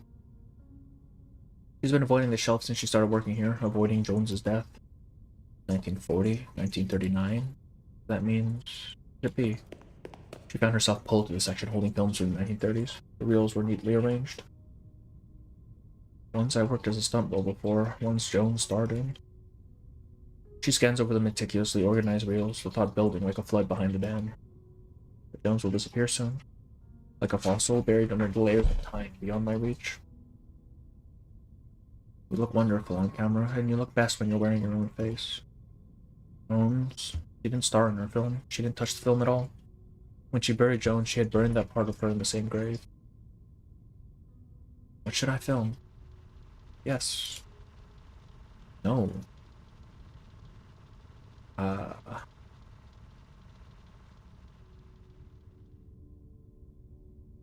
Memories flash through her mind. Betty eventually finds her answer. Bones, I won't leave you alone, not in these last moments. Where's that script? She rummages through her room like a bear in search of honey, scattering items all over the floor. Where is it? After several more antagonizing minutes, she finds her handwritten script wedged in the gap between her bed and the wall. I know what I'll do. I know what we'll do. She flips directly to the page she's after. Even during Jones's bedridden final days, she never stopped reading it. Pages had visible creases from overuse. Bette sets up the camera, checks the film and lighting, and steps in front of the lens. I like how they do that. They have the, That's cute. No. For the first time, she isn't just rehearsing. The lines are captured. They're real. Just as they were written in the script, then Bette collapses back. Just as they were written in the script, then Bette collapses back onto the bed. Just 3 simple lines, no real acting required. A minor role in a film that could never be screened. Bette rolls off the bed, turns off the camera, then takes the reel of film and rushes out the door.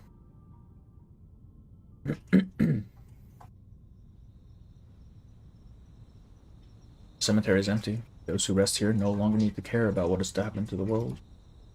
Bette holds a delicate box with a clumsy ribbon tied in a lopsided bow. It's the same box. This is for you, Jones. She places the box on the tombstone, and then, after a time, she shakes her head and opens it. It's our film. I finished it. That isn't all. She pulls a blank film strip from her pocket, encased in a transparent glass frame. It is bleached in the sunlight, rendering it totally unusable. I kept some for myself because I still don't know what I should be filming. If we meet again, I'll bring it to show you. But for now... The cold gravestone offers no response. It lies unspeaking, unknowingly awaiting the impending storm. I finally understand now. The world won't wait for me to say I'm ready before it begins. If I can't stay in the past, I'll move forward because that's the only choice. The storm countdown alarm echoes in the air as Bette gently wipes the tombstone. We'll meet again.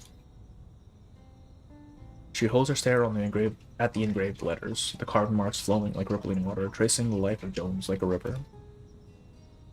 And when I see you... Bette shakes the film strip in her hand. I promise it'll be spectacular.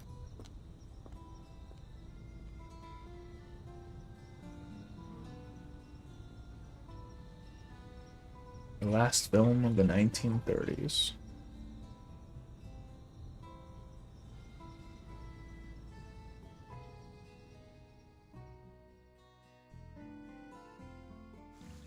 Okay, that was really good. That was really fucking good. Holy shit. That was a crazy anecdote. What the hell, man? I still don't think it's better than... I think it's probably second best, honestly. This is easily second best anecdote. It's insane, man. What the hell? I need to decompress after that one. That's a hell of a story.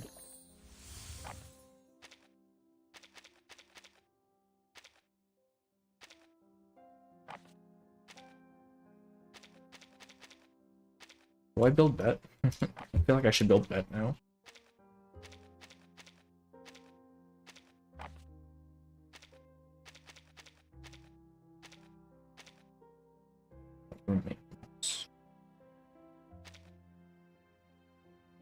Oh man, that is something, isn't it? What does her psyche do?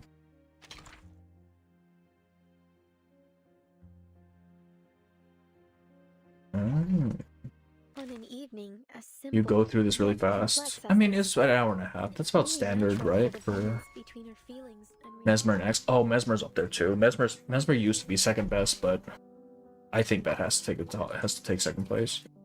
I still think Eric's is very just fantastic. You probably wait for Bette to get a free costume from YouTube, but yeah, that too. Yeah. I mean, I'll still probably just build her just cause, like, well, what the fuck else am I gonna do, honestly? I have everyone I need built already. I want to go back over that later. I might make something about that. Let's see. Oh, damn, man.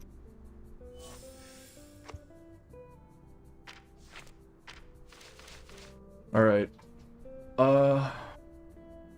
Let's do mains first. That's probably gonna be quicker. Just bring Recoletta, right? Ugh, excuse me. Is this thing intellect? Okay, well. Do I have a Recoletta team set up?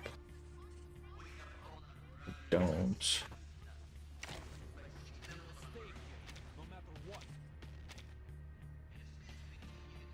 Melania. Recoletta. I guess like Sotheby or something for heals. Cool. The puppy wishes to come along. I hope she gets, yeah, I really do hope she gets a good fit. Why did it auto that? That's fine, that's fine. I took a look, Loggerhead's chit-chat line met close bet to a film set, probably Morris. Oh, that's fun.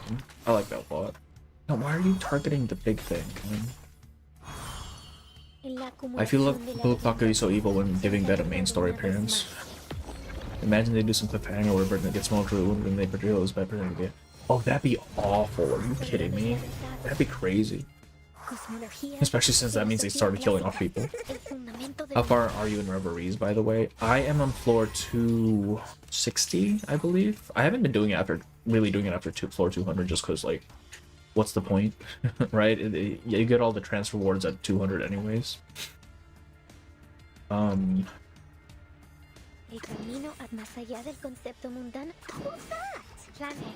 I don't know how you use Pickles. I just know that he gets stacks if you don't use his skills. That's it.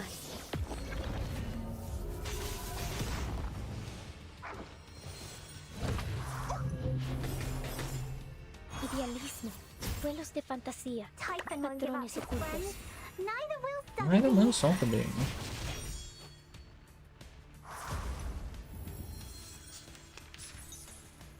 Alright, let's kill this guy. This one. The show's on, hounds. In todos los momentos. Okay. Yeah, I don't actually know how this team works. If Bette weren't so nice, she would do so much evil. Yeah, I mean, just being able to be someone else and no one's the wiser. Yeah, absolutely. Especially if she was, like, smart enough to, like, keep it under wraps, right? Like, not act evil. Like, just act the way she does now, but evil. Well, like, behind the scenes.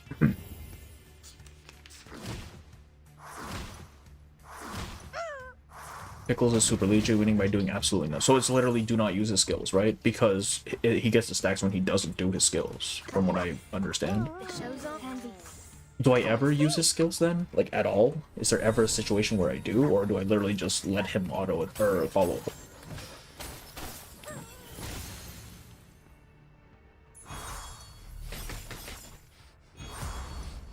I feel like impromptu would have been better for this just because it's a little bit more mass damage.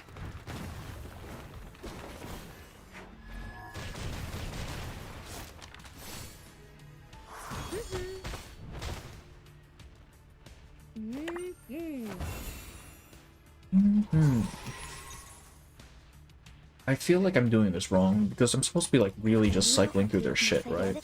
But that is not happening. En la acumulación de laberintos, suéltalo todo una vez más.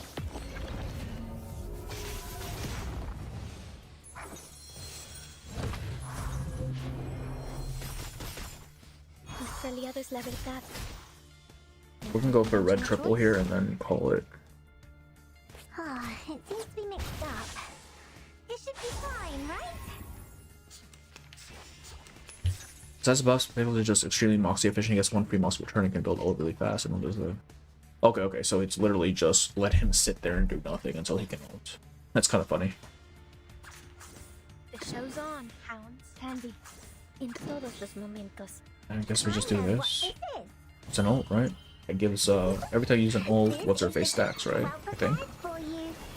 Oh, why did you saw? I didn't even realize that you saw the base. All right, well, Sometimes that happens. Climb with the note. Even Who for a is the healer for this team? Is it Sotheby or is it someone else? Like, is someone more efficient? Or not even a healer, just the fourth person in this team. Nuestro adversario es el tiempo. This is the gift, well prepared for you.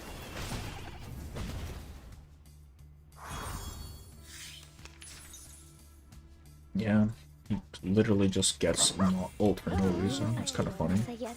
Oh, I guess I have to use the skills now. Agreed with your decision.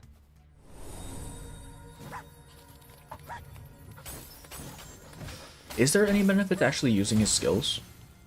At all? Like, do they do anything besides just damage? En la acumulación de laberintos, suéltalo todo una vez más. The 2-2? Oh, no. Okay, I don't have this too. Damn. A truly villainous moment.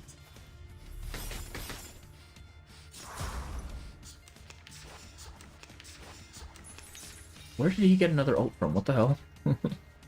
I am so confused. I don't know what this team is doing, but apparently it's working. The puppy agreed with your decision. I've seen some teams use Euphoria Medpuck in pocket, but I think all team is kind of waiting for oh, I see. I think Medpuck is best here. Okay, I actually have Medpuck Euphoria, so we can toss them in. Climb with the note. Or Even for a great I guess Limbo. I don't remember what the things for Limbo are, but I figure Recoletta beats it regardless.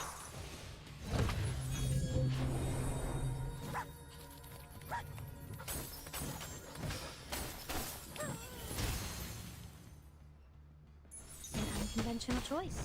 Easy peasy.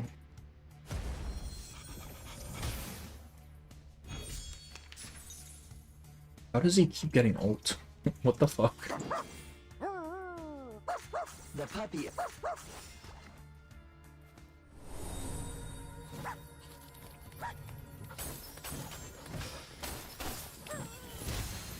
Pickles Wolf Wolf. Yeah, actually Pickles Wolf Wolf, yeah. He just keeps getting ult, man. I don't know where that's coming from. Like, look, his thing's full again. What the heck? What's going on? Ay, that hurt. Oh, we need to heal up. Ooh, boy, don't like that. What's this? El camino a Tlon, más allá del concepto mundano del tiempo. Won't give up his friends. Still waiting for my Recoletta, yeah. Yeah, she's got a couple more days, right? Like 2 days? No. Still like 6 days, right? Still about a week.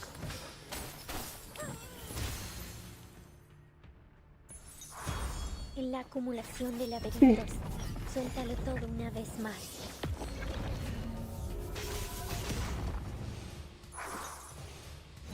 Cosmología, filosofía clásica, el fundamento del mundo. Okay. Actually, no. If we use these ults here... I know what this is. Wait, no, I wanna force the Recoletta ult, if I can.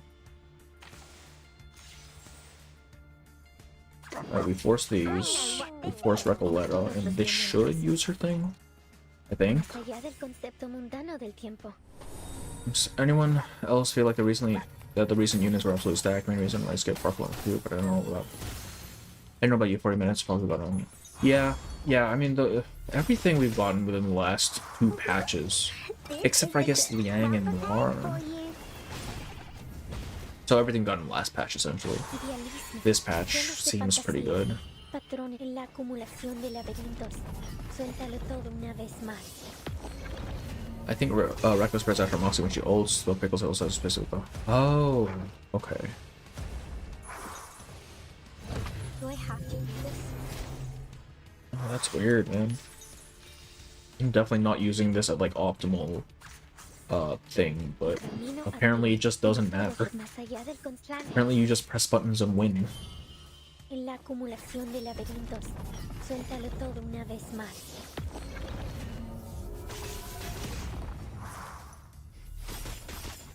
En la acumulación de laberintos. Suéltalo todo una vez más. Look at them numbers. And this team still couldn't beat what's her face? Lorelei. I had to go down to rank 2 to difficulty 1 just to finish that ending.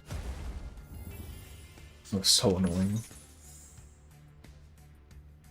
The show's on, hounds. The puppy agreed with your Not decision. that, not that. The show's on, hounds. Plan A. What's this? Oh, red S already. We're fine. Okay. Once this sends.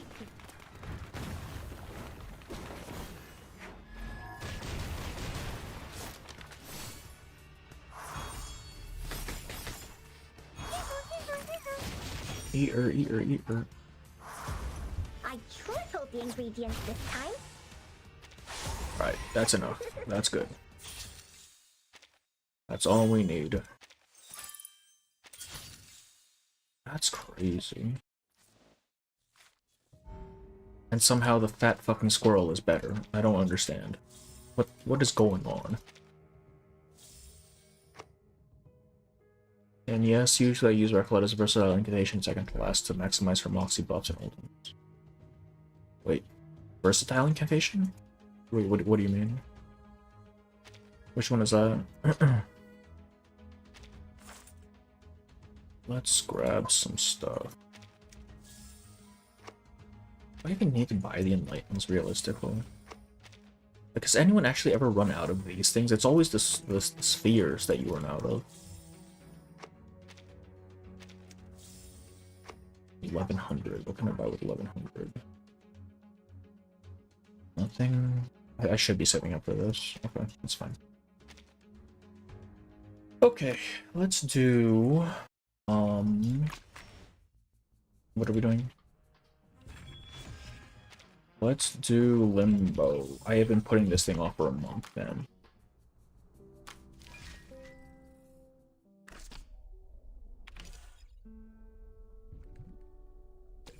Stage 2. I cannot wait till they give us the skip. I want it. I want it so bad. Alright, star. Oh, that's. Oh, is that what it's called? Versatile one? Okay. So you want to use it last. I see, I see. I have it right now, but I don't bother leveling. Oh, really? Okay, yeah. Because the gold... Just... Those spheres, man. I don't know. What the hell? They just never come. Oh. Have any requests? Yeah, the early floors annoy me because I don't get all 4. Keep forgetting. I dedicate this song to you. Listen up.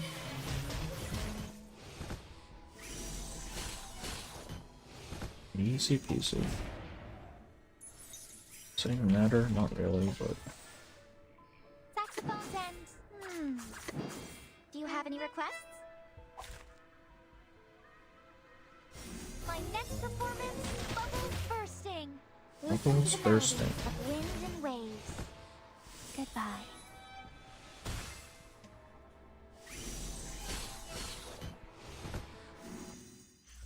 I've already said She did nothing. She did literally nothing. Don't even. Child, please.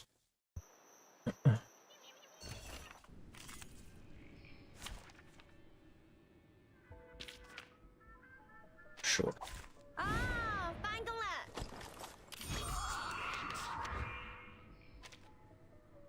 I do hope Noir gets a Euphoria at some point though. I would like her to be usable. She's so cool. Oh, wait, one of these moves buffs, right? Yeah. Need to reshoot. And what does this one do? Okay, I see. Copy that. Props. Whew. I can't afford to lose those. Fireworks. The audience will love this. Zoom in. I only started upgrading some to level 50 because of Reverie. It's very hard to put some low flows with the side cubes. Really? Does the side cube level actually matter at that point? Shit. That's crazy. Usually I pick a favorite side cube thus far, Marcos. Marcus is on those Flatu's best and max it out. That's what I do as well. Usually I figure it's better to prioritize it for DPSs, right? That's what I've been doing. Need to reshoot. Counter? I don't even know what this counter does. First. Props. Get ready. Focus. I only recently started upgrading some side cubes to increase the level of social. From the Oh, top. turn limits. That's annoying. That's so annoying. Yeah, I don't know. Is there... We're ready for the It's just finale. materials, right? Props, Like, there's get no ready. actual, like big benefit to going deeper into reveries, is there? One. It's all just materials, if I'm not mistaken. Oh, we need to do voyages as well, shit. Alright. I mean, we're less than 2 hours in, that's fine, we can do voyages. I don't know if anyone else is streaming tonight. Need to I'll have to reshoot. check. Props, get ready.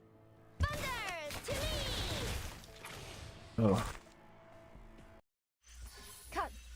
cut. 犀利喎，同我拍戲一剔過好少見㗎。Oh, Autumn is streaming at 9 in the morning for me. That's like, it's 5 hours from now. I won't be awake. Alright. Alright. Limbo stage 3. Full badges too. Okay, okay. Yeah, that's kind of why I've been kind of neglecting it. Let the overture begin. The overture begin.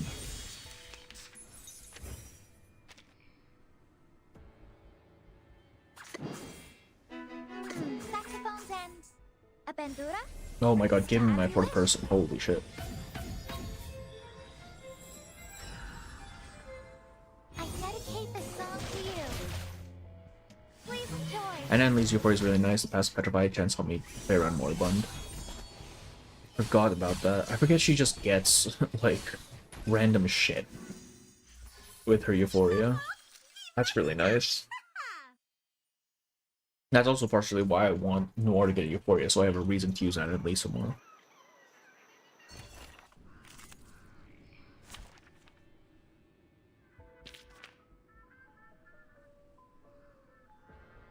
Oh, man. Can we use the camera dolly this time?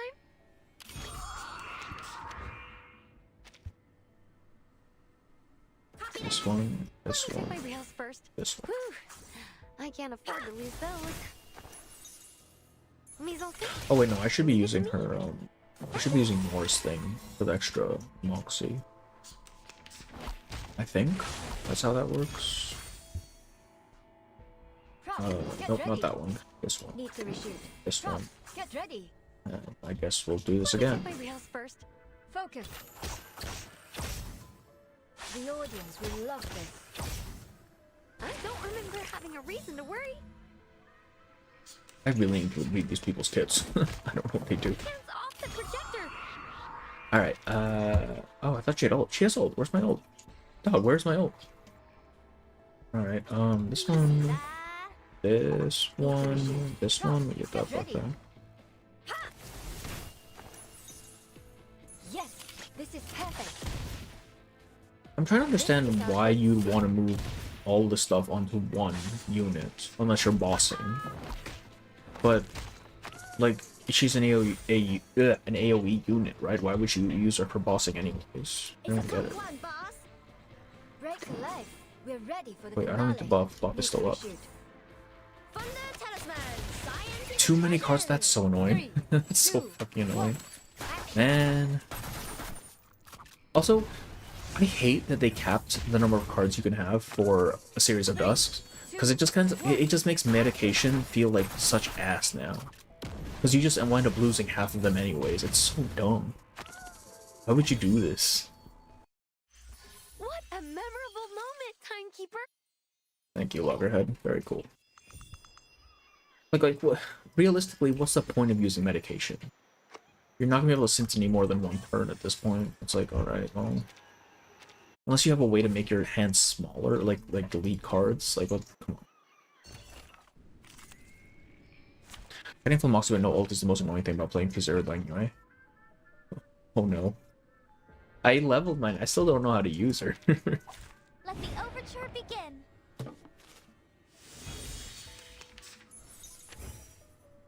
Loggerhead can cast counter on herself too. Basically, a player had Loggerhead, counter turns Loggerhead into a team dog.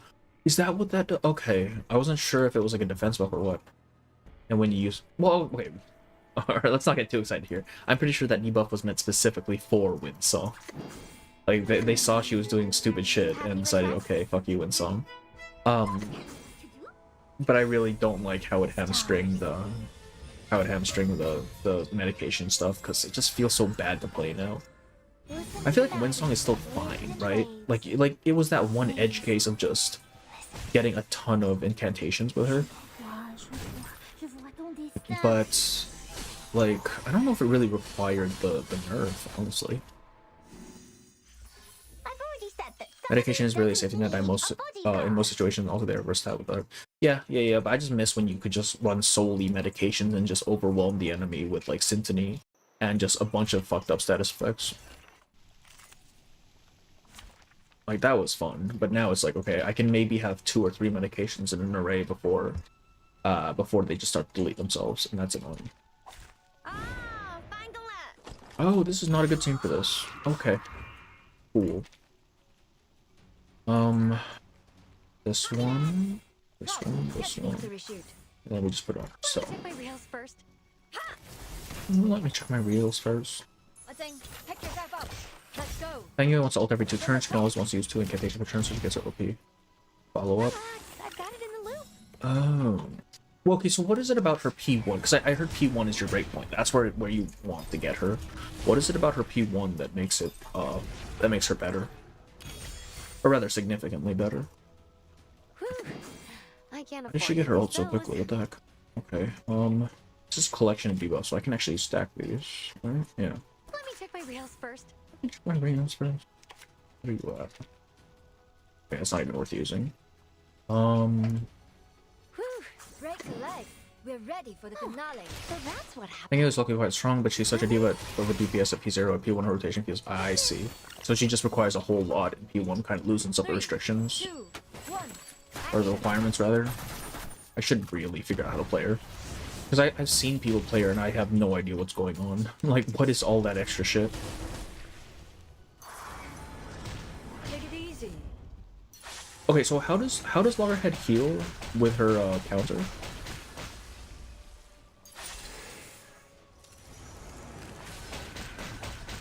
Makes her rotation better? Yeah, okay, that makes sense.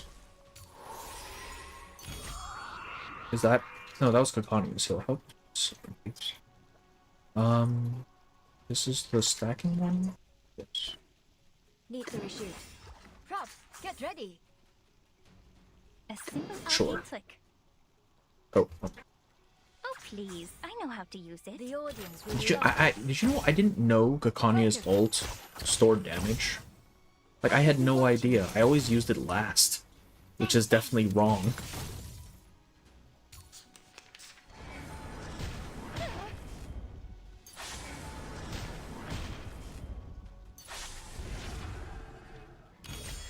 It is with her insight. You should read her description. Oh, loggerheads? Okay. I'll take a look at it after. What do we have here? But she doesn't stack that very quickly, does she? break the leg. Oh wait, I do want to use it though for A the... simple arcane click. It doesn't even matter. We're killing this thing this Break the turn. leg. We're What am I ready for doing? the finale. Don't stare at it for too long. Yeah. See? To be fair, P0 Liang isn't so bad if you have Flutter Page, but without Flutter Page, you just have to merge and move at least one of your class. I do have Flutter Page. Okay, you know what? I need to learn how to use her then. Shit. Like, I'm just rolling for units at this point. I don't even use them.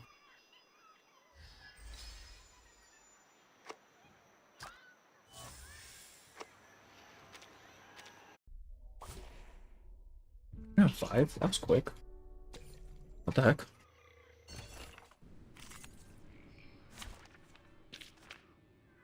Okay.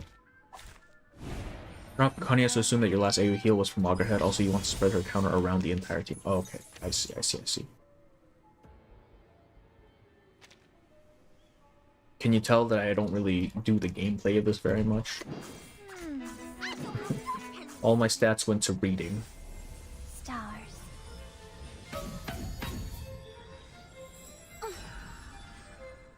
Listen up.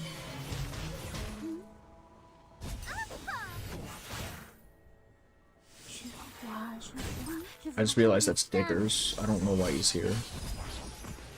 But I don't think it matters. Oh, fucking Impromptu is so fucked up, man. What the hell? My friend.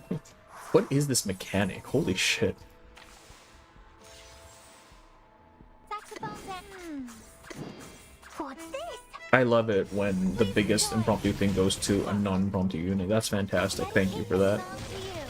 Great. Shame on violence. I didn't like that noise he made. Yes, this time.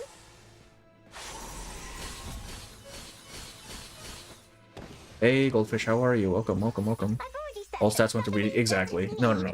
My stats went to literature. It went to reading the story. Character kits are like Yu-Gi-Oh cards to me. I cannot read that without my eyes just sort of glazing over. Also, hey, Goldfish. I've seen you around in other chats. You're like everywhere, dude. What the heck? Oh, find the left.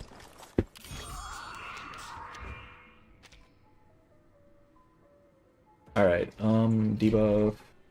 Counter on Let me herself. check my rails first. We can save that buff for results. Props, get ready. Zoom in. I don't remember having a reason to worry. Yes, this is perfect. That's kind of funny. I don't remember having a reason to worry. Love this. Get out of here. Get out of here. Alright, one more in the wall.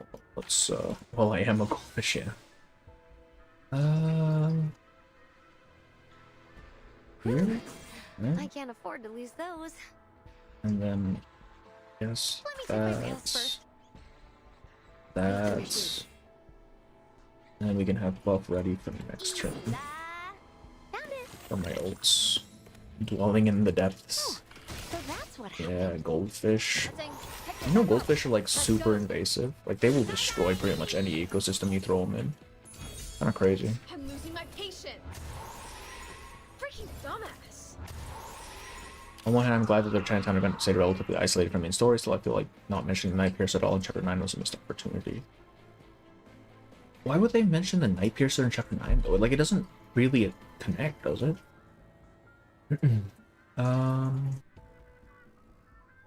What do we want to do here? Do we have enough empathy? Not even close.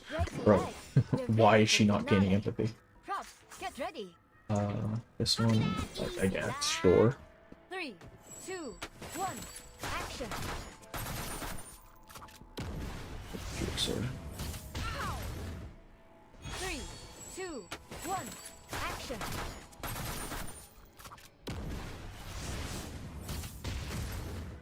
I'm losing my patience. Let's stop This healing. is our big scene. Where did that petrify come from? I'm assuming that's Annalise, actually. Oh, just a little bit more. Come on. Advice from the forest. Frost you with the armor of the forest. Did you like the Ushuaia? Oh, I love the Ushuaia art. No need to look Like, not just the art. I love all of the side stories so far for it as well. Like the characters, like Recoletta's character story and Bette's Anecdote. Oh, they were all fantastic. I love this update. This is such a good update. Let me check my break leg. We're ready for the finale. How does anyone know about coffee rice? I've got it in the loop. I've heard of it. I have heard of it. I haven't actually 3, had it before. 1, action. Oh right. Okay, I take it back. Phototaxis is in this update, so actually no, I'll take that back too. I'll take that back. Phototaxis is fine. 3, 2, It's tedious, but honestly, it's not as tedious as Utu is. Okay? Because Utu is just boring for the first half of it, and the second half is just you have a DPS check. I need your feedback. At on least that section. with Phototaxis, like yeah, it's boring, but it's over quickly. For a moment, I forgot this game is depression. Yeah, Bette's okay. Like I knew it was coming. I knew there was not a chance in hell Jones was gonna live. Like they were throwing up death flags left and right, and I kind of like the moment she started talking about her own face, I'm like, yeah, there's no way she's living. Like she was gonna put herself off. She was gonna off herself at some point. But still, it's oh my gosh. And then that whole thing about like Bette kind of burying her own past with Jones in the last era and moving on. That's such a good. Oh, it was such a good scene. I love that anecdote. Jesus, 5. Do you have it? I know I want to use 2 of Barcarollas, but that's a 5, man. I have to use it.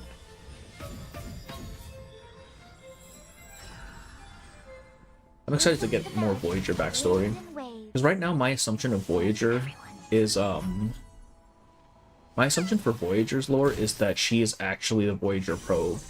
But you know how like things get kind of fucked up between storms and kind of shift, like Carson turns to Duncan?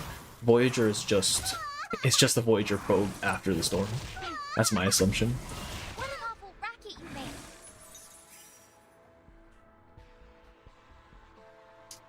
made. Why do you never give me Barcarola shit, man? Why? Why do you do this to me? Do you have any requests? I feel like Voda has the main draws the Moth lore. Yes, I love getting more Moth lore, because I'm pretty sure it's Grace, and I want a playable Grace, man. Please.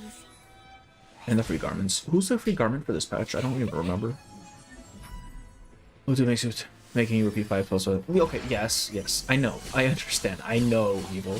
It's just the whole premise of Potetex just feels so counterintuitive that it just really puts me off of it. But like, if we're speaking objectively, right, it is just the less tedious node, or less tedious game mode. I thought her lore was that she saw the probe and was super inspired or something, because she's maybe, like, that's the thing, I don't know. We don't know, at least from my train of thought is all over the place right now. From her character bio and stuff, the information that we have for her currently on Global, we don't fucking know what she is. We just know that she appeared around the time the Voyager probe saw Saturn's rings, or something like that. So, fuck, who knows? Berserker. Oh, the Knight. Yeah, I love that skin. That's such a good skin. What about the Eric costume he looked for? Yeah, I can't believe I forgot about that one. That's such a good one. Oh, okay, okay. We're gonna be playing Phototex as like frame 1. Holy shit. I'll build Eric for that. That's fun. Let me check my reels first. Whew. I can't afford to need to reshoot. I don't remember. Because she lived in a galaxy without suns. Was that mentioned in her bio? I have to reread her bio. It's been a while. Let's go. I feel like that was mentioned at some point, or at least I've heard something similar to it.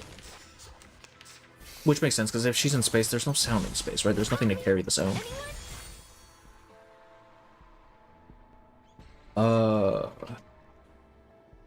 What am I doing with this? Easy da.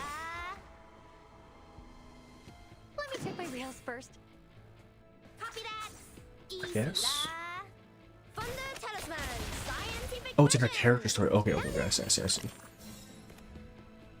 Thunder to me. I do like the story behind Utu more, which is just dark though, not as aesthetically nice. I mean, yeah. Visually speaking, Potetex is kind of it's just black and blue, man. It's very depressing. Also, I do like how like Utu does more general world building, right? It gives us more and a more expansive view of the world beyond just the event or the one topic, the way that Phototaxis does, right? What do I even do in this situation? Get ready. Whew. I can't afford to lose those. This one, I guess, for next turn. Honestly, without the many status reasons, the reason bosses most 3 to 4 star characters would be OP. I mean, like, all you have to do is look at Series of Best, right? Where they suddenly get really stupid because you can attach them to 6-star beat sticks. And it's like, oh, okay, they can actually do stuff now. That's crazy. I do wish there was more viability for lower star units. If not in main content, just for, like, in any content, you know what I mean? Like, give us an incentive to use the lower rarity stuff. That'd be so nice. I kind of wish it would show her thing, like, above her somewhere, so I don't have to keep looking. We'll stun it. Do that. We're ready for the finale. And that. Get ready. Thunder Talisman. Scientific version. And the telephone. 2, 1, action.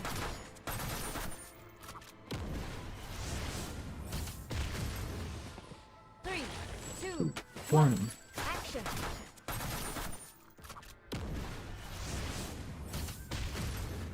Three, two. There's a Discord server low rarity challenge for me. Yeah. like there's always like low rarity runs for stuff, right? Like people will choose to do that of their own volition. But I feel like it'd be really nice if the game itself gave you some sort of incentive, like a game mode that incentivized you to use lesser used characters, just because, you know, it's nice that they to give a feeling of like they actually matter. Because like Arknights does that, right? Where if you're running IS, you're kind of incentivized to use lower stuff because they cost too much to recruit otherwise. And in Arknights, that cost actually matters. Unlike in Series of Dust, where it doesn't fucking matter after a certain point. You just recruit whatever the hell you want. Time to pull out the Whew. I can't afford to lose those. Guess. A simple arcane trick. I don't even know what I'm doing anymore. Fireworks! That would be cool, but I don't. That's true. Yeah, it does feel like kind of a waste when you have to build lower lower star units.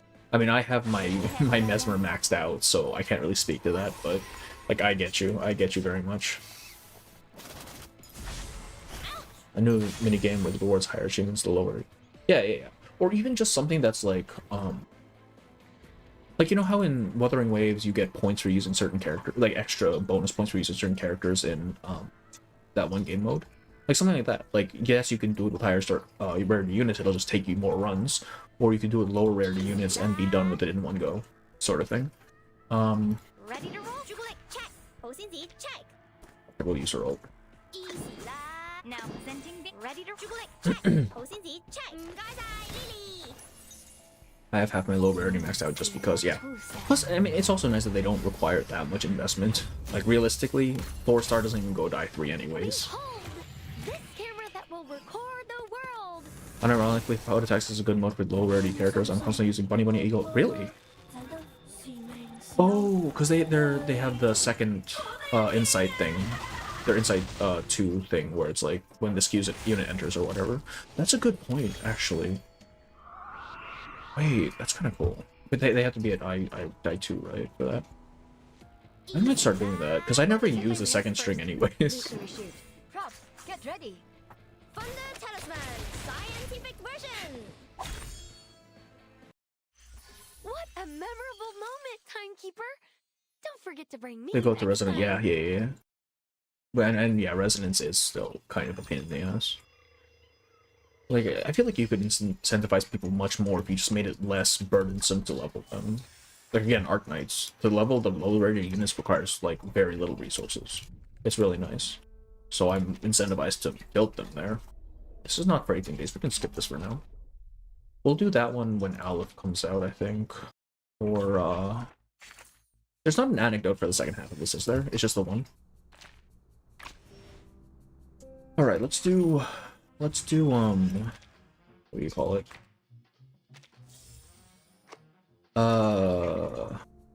Voyages, and then we'll call it for the night, yeah? Where's Voyages?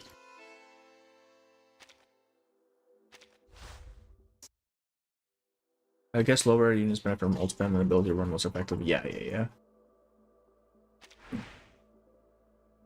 Probably Bunny gives free crit debuff to all oh shit.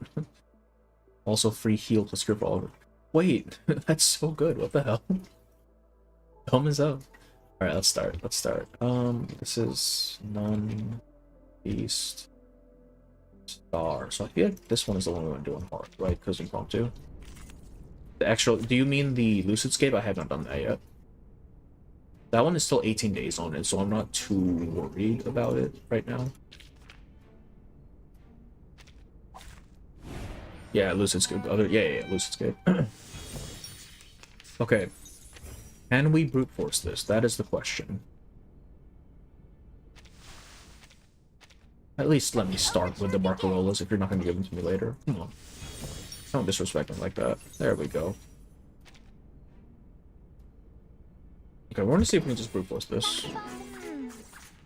Do you have any requests? Yeah. Stars. Because I haven't touched it, but I've heard it's somewhat like it's harder than regular, so we'll see. The source was stable from Reverie scenes before I got. I mean, she's still a staple of mine. Well, I'm done with Reverie. No, not Reveries. I'm thinking of Series of Dust. Never mind.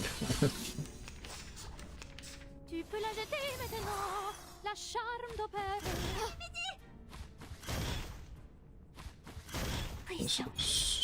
Okay, well, we're getting hit with stuff. I don't like that. Saxophones and... Did I use this? I Do you used have it. any requests? Well, That's the direction. Medpoc Euphoria is so good for some of me. Does Medpoc Euphoria take away their... Wait, it takes away their own health, right? Rivers are the stars of the earth. Eating.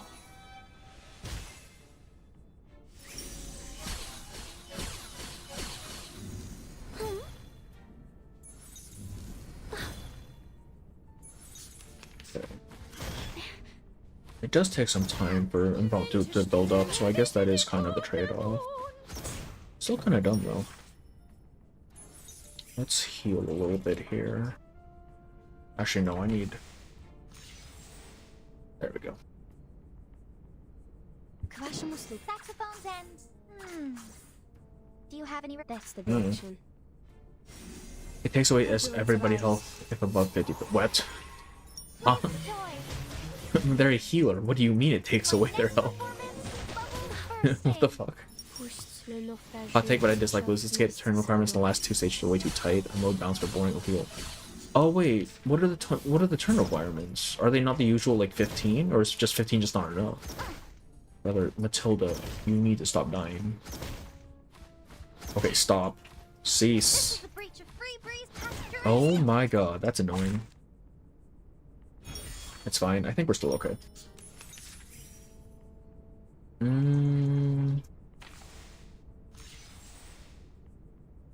Yeah, we can do this. I mean, surely, right? Surely this just kills. Oh wait, no, that's not Voyager. I thought that was Voyagers. Oh, we're going all in. We're winning our butt. Wait, we don't win once we kill Isolde, I'm assuming. So we might have just left ourselves here.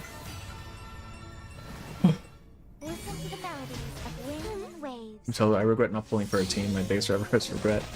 I mean, honestly, she's probably gonna get kicked off the Euphoria team soon, just because of the upcoming of Aleph, right? Oh, we're fucked. We're so fucked. But she's really good in A Series of Dusk. If you get her, okay, we're dead.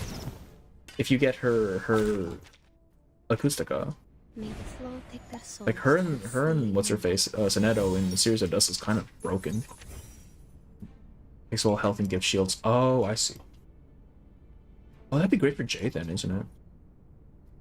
Back to old limbos per month that I can clear use my easel, yeah. 320M after this or something. Oh, Spathadia, holy. That was such a painful fight. I hate that fight so much, man. Like, I'm sure it's easier now with the new stuff, but god, when I ran it, that shit was painful.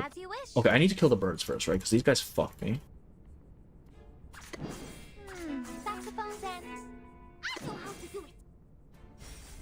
We must be fighting homophobic birds.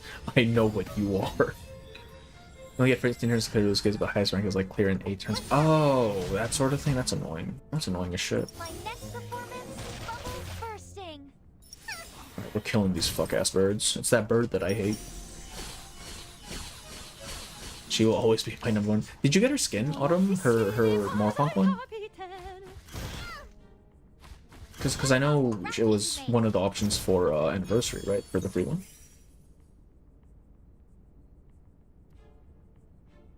And, of course, yeah. Hell yeah.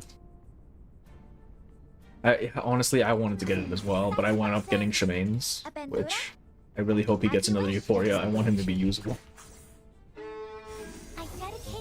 But if we do get another one, free one, I'm probably going to grab Matilda's. It looks so nice. Rivers are the stars of the earth. For everyone.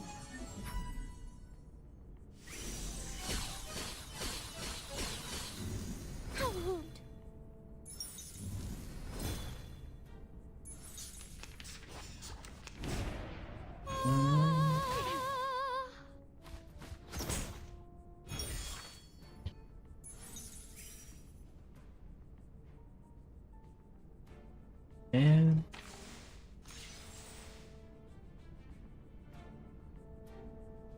what? Okay. Who has it right? No one has it right now? What? I thought I already got it once at least. Do you have any requests? Wait, no, I should be aiming for the birds. Oh my god. Kind of use a little reco now, but yeah, I'm really, because I know someone got another Euphoria, so I'm hoping May gets a new one. I want that dude to be usable. He's so cool. Goodbye.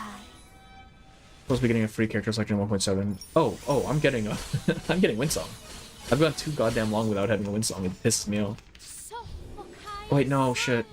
No, I might have to get Tuesday, actually. I think Tuesday's cooler. Oh my god, we're gonna die here again. These homophobic birds are killing us. Oh my god. Oh my god. Do I just down the difficulty? This is fucked. Right. Alright. I see. I know what you are. I know what you fucking are, asshole. Oh, you know what? If I had just on another round, I probably wouldn't even need to. Oh no, 2394. I don't even need to do a lower difficulty for this. This is 20,000 because medium's 20,000, right?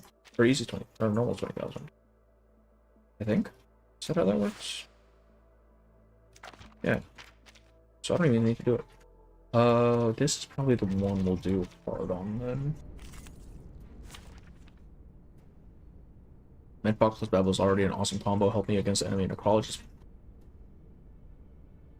Wait, how does Medpock help in that case?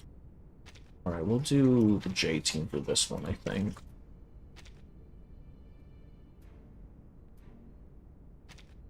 Where's my Babel? My Medpock. And who's the last one for this team? It's J, Babel, Medpock, and somebody. I just want 37 for the extra attacks. I think so. We'll see how it goes. Oh god, it's you. I don't like that. His ult, I don't have his ult. If you put Medpock on a new Babel, they double stack shields when hit. Oh, I have to put him in front. Burn the selector, I think it's like a certain patch. Oh, I see. For burn. I don't have his ult. Alright, that's fine. Well, it probably doesn't matter, right? I don't even know what that debuff does. Pause. Let's get Babel shield or Babel ult up as soon as possible. Start running. Hate Street style. I've been to Hate Street. And like the few times I reluctantly go to San Francisco, I went there once. Start running.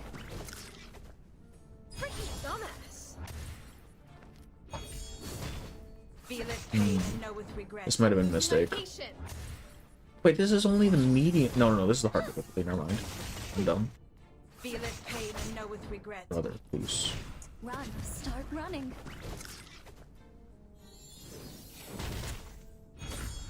It's fine. We're fine. Everything's fine. Where's my? Oh my god.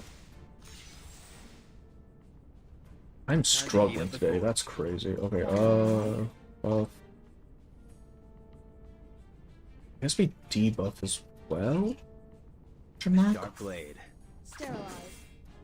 My forge, my Medpock and Babel seems like complete overkill for sustain. I don't have a frame of reference, so I don't know. Like, I don't really know how much sustain I need. Right? Use Medpock's debuff first, increase. Yeah. I kind of messed that up. Jesus, he broke through a shield? That's annoying. Jay in this fight is an interesting choice. Yeah, I don't know why I chose to use Jay for this fight. I think it's because I saw the Zold go, so I'm like, okay, I need to use that somewhere. But this might have been a mistake. No, this was definitely a mistake. We might have to quit out. We're so fucked. Yeah, we'll see. We'll see. time to heat up the forge. Wear gloves. Actually, it didn't matter, A sharp blade. right? Because... Oh, I have to use the ghost as well. Shit. My I turn. don't even know what it does. It's like burn or something? I don't know. Her new fit is so nice. I really like it. Like the gold and blue. That's so good.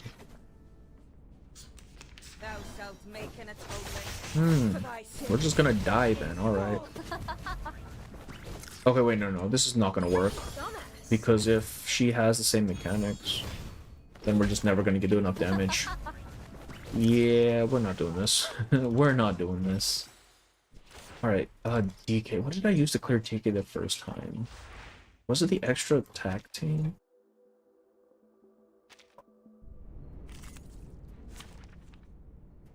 Oh, really? Okay, let's do that then. Wait, how do I swap it out? Oh, there we go. Yes, there's the array. What am I doing for this team? Let's see.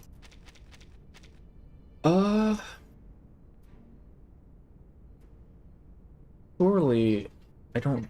if I'm doing this on hard, then I should do Breccoletta, right? Since that's just the roll, face, and win team.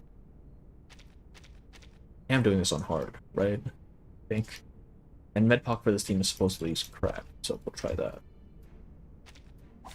Nothing unexpected. For now. Oh wait, do any of these do a race? I don't know. I know. Alright, debuff. This one. Do I just chain them? Show's on. Plan A. Right? In todos los momentos. Oh, hi. Time waits for no one, even for a great people. Time waits for no one.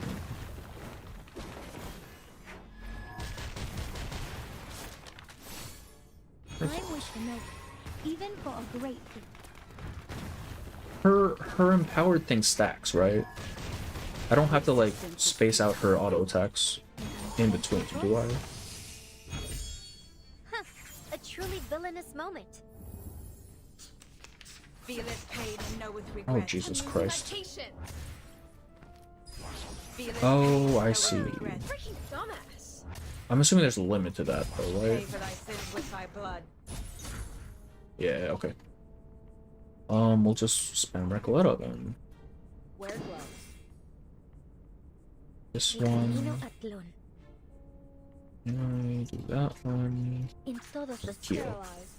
Yes. Get out of here. Magical launch is array, but you have to activate. Yeah. You need to ult with Melania 3 times to get her max buff. I see. Okay, I need one more ult. I need one more ult on her then. Nuestro adversario es el tiempo. I'm losing my patience. Pay for thy sins with thy Hey, blood. don't interrupt me. Dumbass. Oh, right. Wait, this doesn't matter, right? Because this only dodges non-ults, I think. Yeah, it doesn't matter. What is it gonna do here? It's gonna do Medpox, isn't it? Let's use that first then to get to 0. Probably pickles as well. Heal this one. This one. Okay, that should be fine. That should work. Go, go, puppies. Melania Tear Slander's Paris. Yeah. Melania is kind of a monster right now. More useful, yeah. She's kind of crazy, isn't she? Now.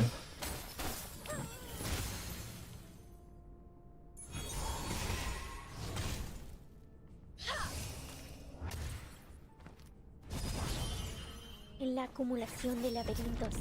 Why did she ult? I thought it would be Melania. Okay. Fine, sure. It's whoever has the most Moxie, right? What the heck? Time waits for no one. Does she have more than Melania? What the heck?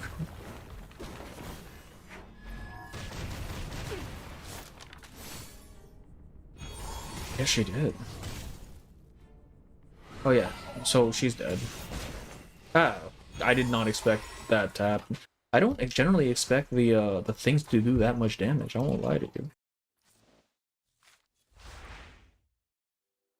This one we can just do normally. I don't think I have a beast team. What is okay? Who are the enemies for this one?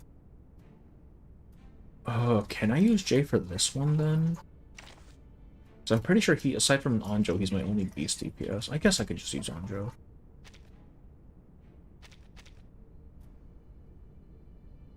do it this way. I already used Sotheby. I did not. And 37? No, flutter page. I guess we use this. Which of these darlings shall we attend to? Reco gets one Moxie when an ally ults you. Oh! I have to account for that. That's annoying. Oh, gosh. Okay. I don't like that. Actually, no, that's fine. I just need to remember. Truth is What I'm good at. Wait. I'm stupid. There we go. must wrath. Just another shift. Let's get rolled up. So possible. 100 all solos, yeah. Man, I just want an excuse to use Jay, man. Let me use my guy. It's out of you. Make my guy good. Rise and shine. Also, when is 6 gonna heal for you, man? Come on. Oh, I need to heal. It's never a bad thing for Reco to ult. Yeah, exactly. It's never a bad thing. It just kind of took me off guard. Just another shift. What's that? Truth is a light to be. Must wrath be spoken through fire. Must wrath be spoken through. Should mean that should pop her thing. These sheets are my wings. 6. Oh yeah, Kalabona needs one, and Centurion needs one. Centurion really needs one. Come on, she's a launch unit, man. What have they done to her? And then A-Knight as well. Like, come on. Give him some love. Please allow me. That thing does that, yeah. Yeah, no, Reko's ult, I don't know why. I'm assuming... I didn't like that. I'm assuming there's something there that just gives her a fuck ton of damage for no reason. I just don't know what it is. Heal. We definitely need a heal right now. For this thing, do I want it to charge all the way up, or should I just use it as soon as possible? Truth is a light to be followed. What's that? You and you. Shall I, master? TF needs one too. Really? I feel like TF is still good though, isn't she? Like, she's still like, yeah, she's been a little bit cracked by newer supports, but like, she's still solid, isn't she? Higher than a bell tower, and even the clouds.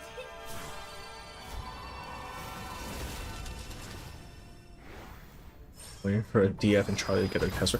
Oh my god, if Desert Flannel gets hers, that'd be so good. What was Charlie's? Oh my god, please. Why is the child always about to die? I feel like it's more penetration rate for any extra monster. Oh, I see. That's dumb. That's stupid as hell. Dreams. I want Eagle to get her test rate bumps as well. That thing is just funny. Like, I don't know if it... I don't even know if I'd consider that too strong after, like, Recoletta exists. We'll use this. It's fine.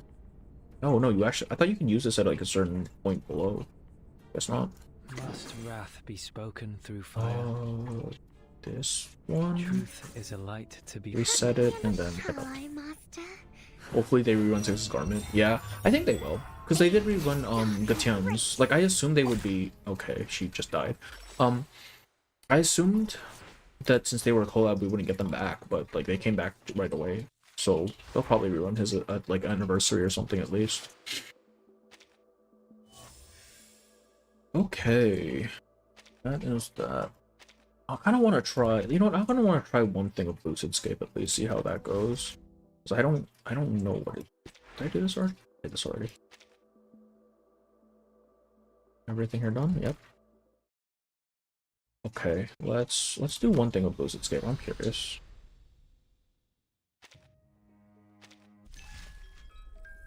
Eagle and Reco, yeah. Like considering how often Eagle ults, that'd be so dumb. Star. No, wait, no, not Star. I want Plant. I mean, this would technically work, but I don't know if it's strong enough at this point. What is this? What is lucidness? Okay, fuck it. Fuck it, we run it. Oh, it's a jackrabbit from 1.2. Or the, what was it called? Jackalope? Yeah.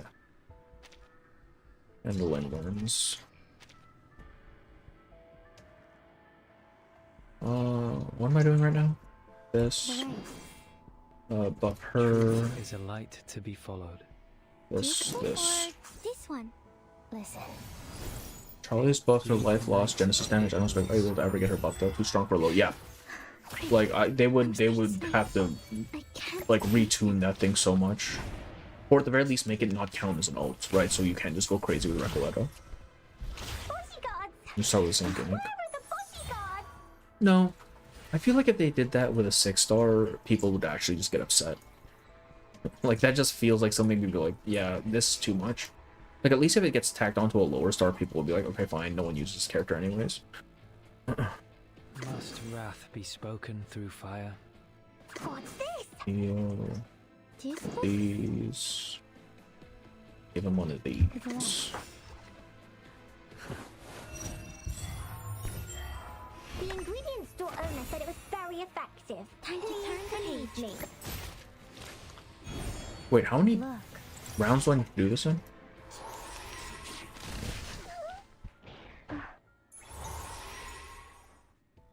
Eight rounds, okay. I think we can do that. Truth is a These are light collection to of be buffs, so followed. they will Must stack. wrath be Right, spoken I'm through gonna do fire. that, Truth is a I'm gonna do light. that. You can do this, Marcus. And oh, actually I think Mercurius buff might have worn off by now. Walk the path it illuminates. A tragedy to remember. And now it's easier to understand. It's...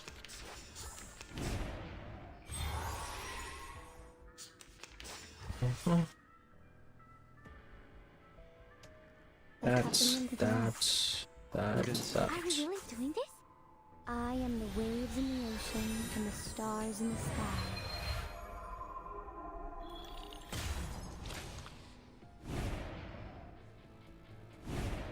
This'll help.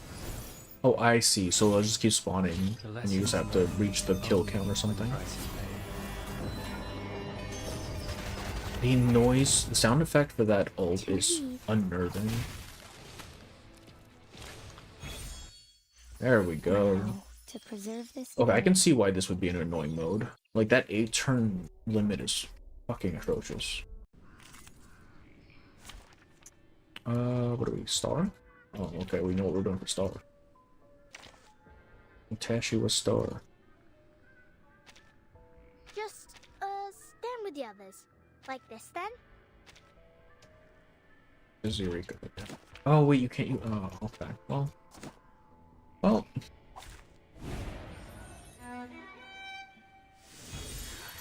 On the topic of Euphoria, can't believe we're getting Regulus Euphoria for GTA 6. Wasn't GTA 6 actually announced, though? Like, I don't know if they ever announced a date, but I know they've definitely shown stuff for it, right? I don't follow games. I'm gonna be so real with you. Do you have any requests? Stars. Buff Mark is just fun, both in game and in the comic, when she can lift Kanye with one arm. Yeah, she carries that bookcase around with her. She's gotta be somewhat strong. I dedicate the song Or actually easy, the last two are so strict. Yeah, I can imagine. But from what I've seen, you don't have to clear all the stages to get all the rewards, right? Because I saw at a certain point you just don't get any more. Like, you already maxed out everything. Oh, let's do this guy, this guy, this guy, this guy, and I think this guy. My next performance, bubbles bursting. Marcus not having muscle in her beachwear is so disappointing. I suppose, realistically, it's very hard to build muscle, especially for, like, if you're a female. Like, just biologically speaking, it's very difficult. Like, you have to have all the proper nutrition and shit. So if you're not, like, actively trying to do it, it won't show as much. Right? That said, she is pretty scrawny. For what she is. Oh, hey, Adventuring, what's up? What's up, what's up? How are you? We're just wrapping up, honestly. We just got through pretty much everything. Any costumes from Marcus, Charlie, John Titor all have ripped arms? Yeah. Yeah. Wait, Charlie. Oh, she's a farmhand. That's right. She was a farmhand. You know what? We might as well do this. Like, this is not as difficult as I was expecting, at least.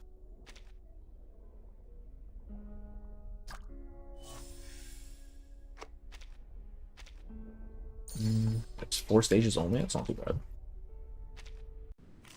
You can ignore the turn limit. Just need to defeat all 3 waves. Yeah, okay. I see. Star mineral.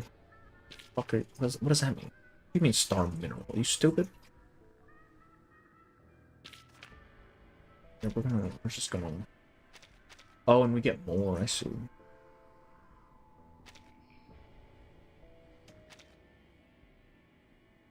Right, like, it's an ult team. Nothing unexpected. Doing that rip... Oh, with, yeah, I know the one you're talking about. You son of a bitch. And then they shake. Okay, wait, what does this debuff do? Passion Drain. Well, okay, someone explain to me what Passion Drain does. What's this? The show's on. Debuffs, I guess? Because I want to save her Moxie Drain for when they actually have Moxie, right? What? Why did that do so much damage? What the heck? Time waits for no one, even for a great feat.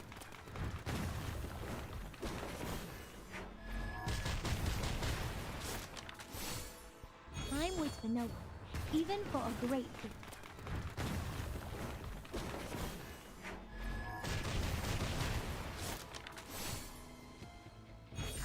It seems to be mixed up.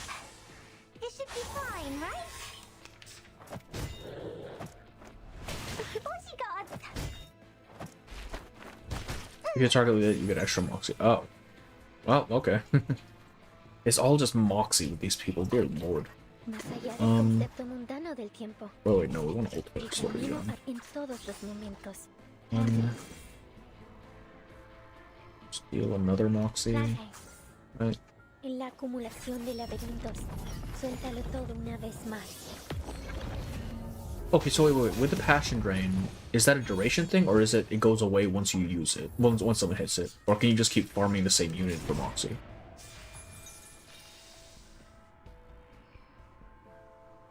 Okay, let's force the Recco ult, I think. The show's on. Right. I need more, actually. And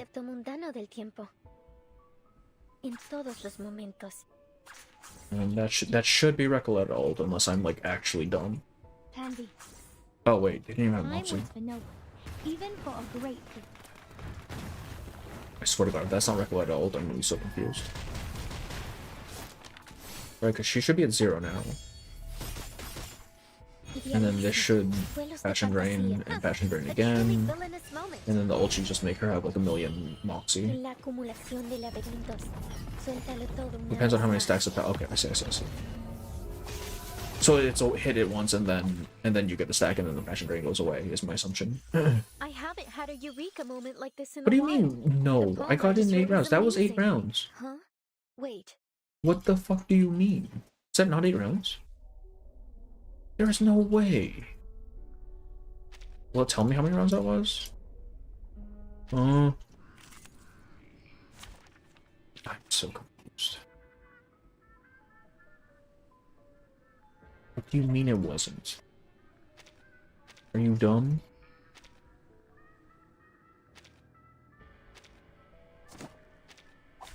Oh, I got it now. Oh, I got it now.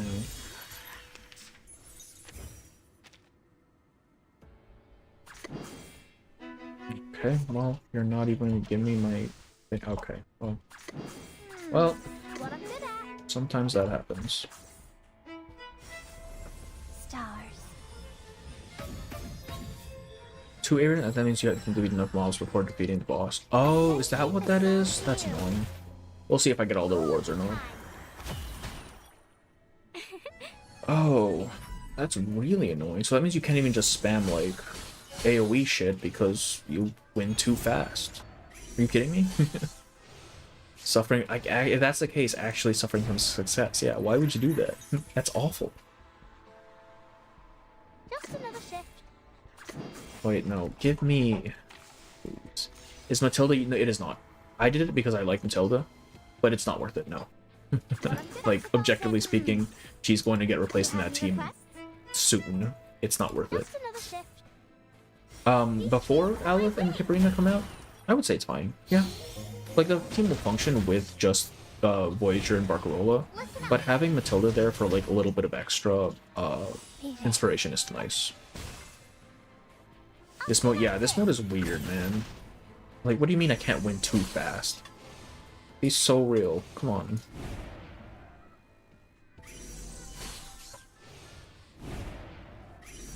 I do like how it like insta spawns them though, so it can my Euphoria can just keep killing them, or my my Impromptu can just keep killing them. That's kind of nice. Lucid is the best one. Lucid's domain state. Okay, well. What I'm good at, yes, saxophone. I know how to do it. Cleared fast, but not too. Yeah. What the hell, man? Why you do this to me? You can check your A ratings during the play. Okay, we're gonna have to go back and do that fight again if we didn't get all the rewards. Please enjoy. Stop aiming for him. You. Bursting. He's the boss. We need him to not die. Oh, you stupid bitch. Oh no, we got it. We're fine.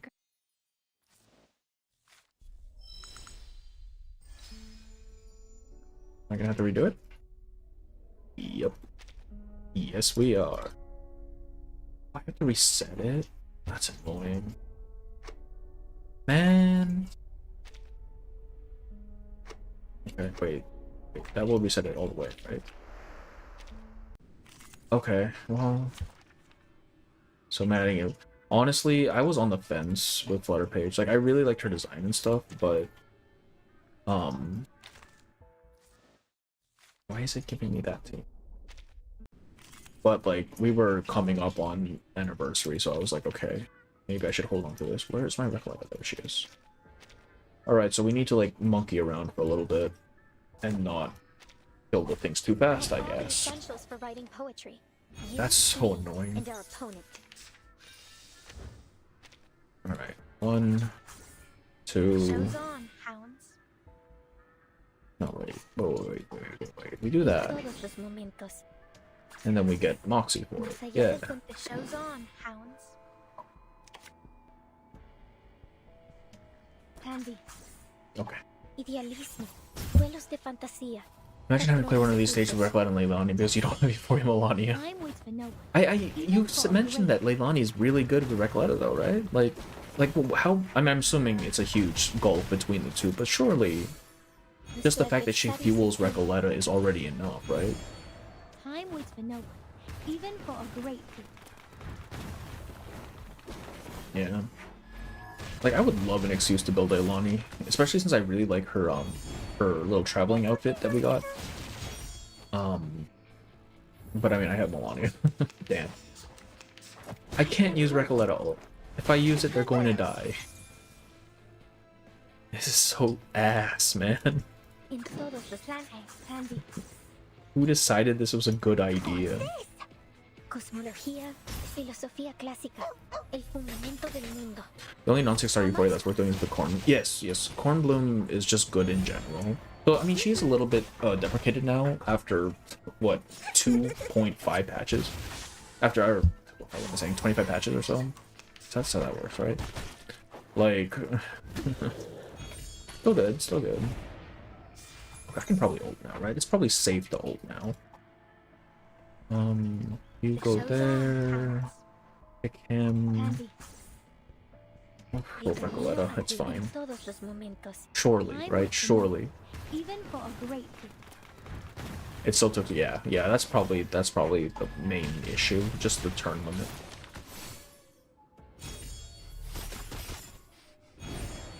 Three, two, one, down. En la acumulación de laberintos, suéltalo todo una vez más. And clear this way by this, yeah, that's, oh. I thought we crashed. Yeah, that seems to be the case. Like, oh, I'm definitely not making it, might as well not even bother. Okay. This will copy Melania. If it doesn't, I'm going to have a fit. What's that? The show's on. Más allá del concepto mundano del tiempo. Fuel, I guess? Oh, I didn't even use the thing. Jesus Christ. Very effective. Please believe me. I misclicked. I'm with the noble, even for a great. Alright, well, it doesn't even matter. It don't even matter. What turn are we on, by the way? 4? We've got time. Do I have to do this? Boy, how do I check? Is it here? Store owner said it was very effective. Please Earn 2 A-star ratings. Where do I see my rating at?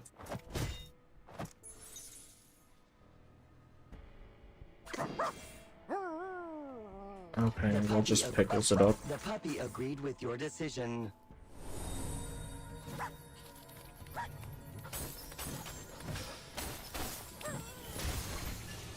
Jesus. Why does he hit so hard?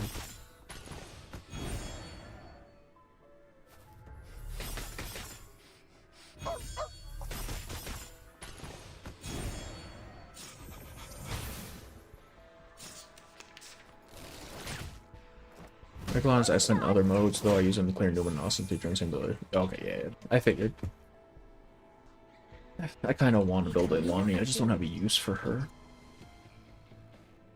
Surely we have killed enough, right? I know what can do. Surely. En la acumulación de laberintos. Suéltalo todo una vez más. That is such stupid damage. I've already said that There we go. Where am I supposed to see the A ratings? Like, I don't think I noticed. Okay, we have to do this again. That's fine. No, that's fine.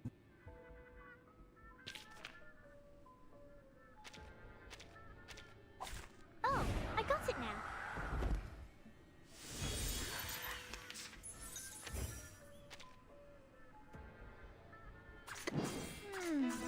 Not that one. Saxophones and. Do you have any requests? Stars.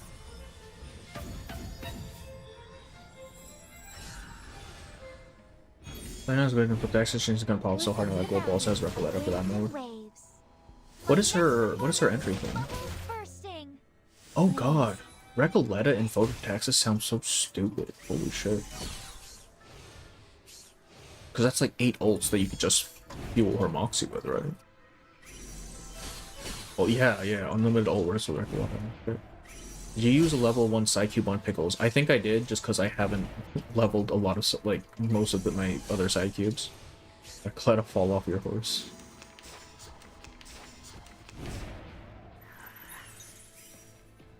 Yeah, I don't think Pickles... I don't even know if that's the right cube for him. I'm gonna be real with you.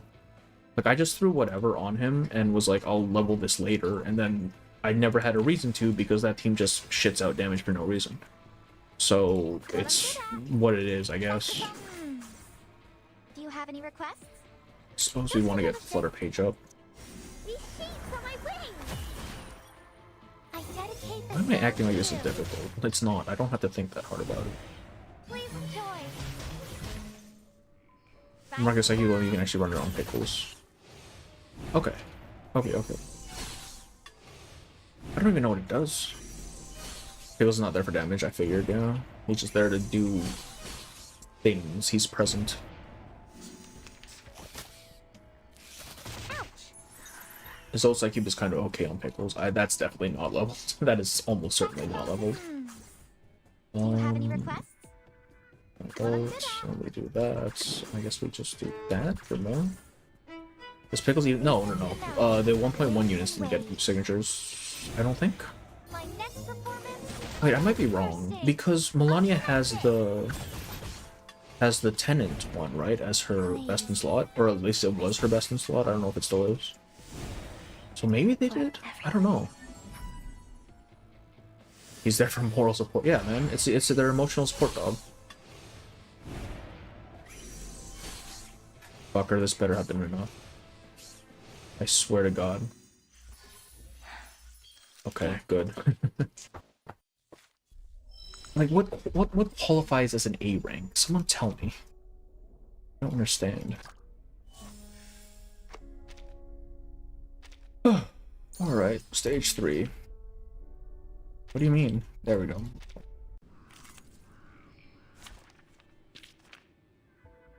None? Well, you know what that means.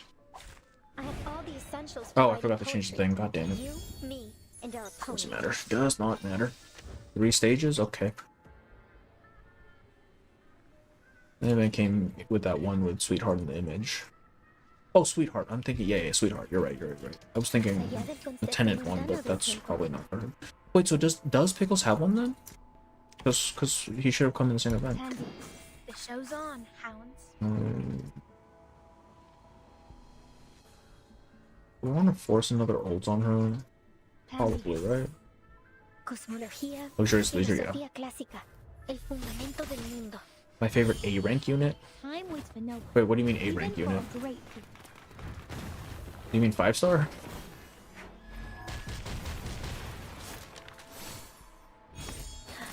Or do you mean like A rank on the tier list? Because I haven't looked at the tier time waits list. for no one. I'm not gonna lie. Even for a great That's the one I'm using for the A, yeah. I think I was using that on, like, when I very first started, I was using that on DK. But I haven't used her in ages.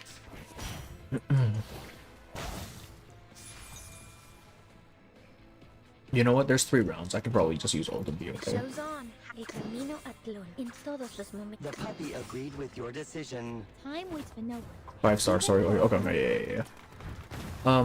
5-star. I like Yenisei a lot. Just because her design. It's tough though, because I also like Loggerhead. Loggerhead and Yenisei's designs are like top tier for me. La acumulación de la belleza. Loggerhead because she just looks cool. And there's like lots of cool contrast with her in terms of like the textures of her design, like the metal and then all the like the leather and then like the cloth. But I like Yenisei because her colors are really nice. Like the very deep navy blue on like the wine red. It's such a classic combination. I really like it. So it's tough. If I had to pick one, probably Yenisei. Just cause yeah, probably Yenisei. I think I like her character a little bit more than Loggerheads, because we didn't get as much characterization for Loggerhead as we did for Yenisei. In terms of power, probably Yenisei. Like, she has been such a reliable healer for my teams. Normal Yenisei or Horsesei? Normal. I actually don't like the way the Lucians are designed.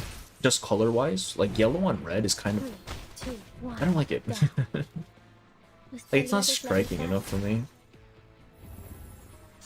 It's just kind of neutral, in my opinion. Not a fan of my work, I take it. You can always look at the judges icon, right icon, right mouse. Yeah, but where does it show my A rankings? Or will it just fill up, I guess, when it's done? Let's just kill some more of these guys, I guess. The show's on, hounds. I think it's so dumb that you have to actively stall out just to get the last fucking point. That's so dumb. Time waits for no one. Even for I have many like that. But Mr. Duncan is my... Yeah, Duncan's a good one too. I like Barbara because she's goofy as fuck. That's... Yeah. The 5-stars are so much, like, so interesting. Like, they definitely have more freedom with the designs for the lower stars, so you get a lot more that you, like, can... There's a lot more variety, right? It's kind of hard to pick one, honestly.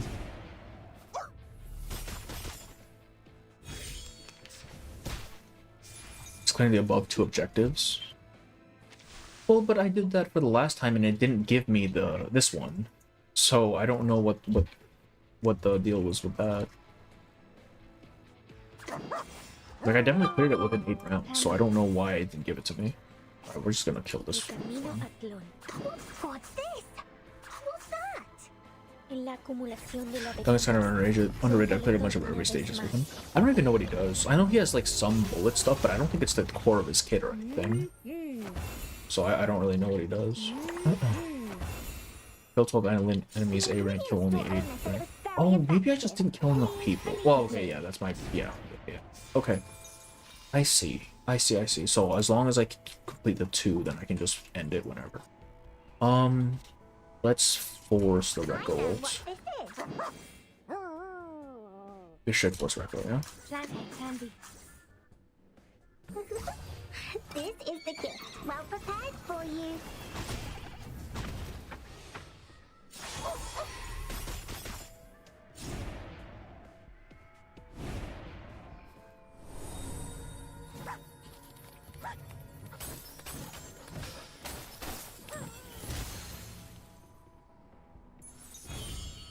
Time waits for no one, even for a great. What do you mean?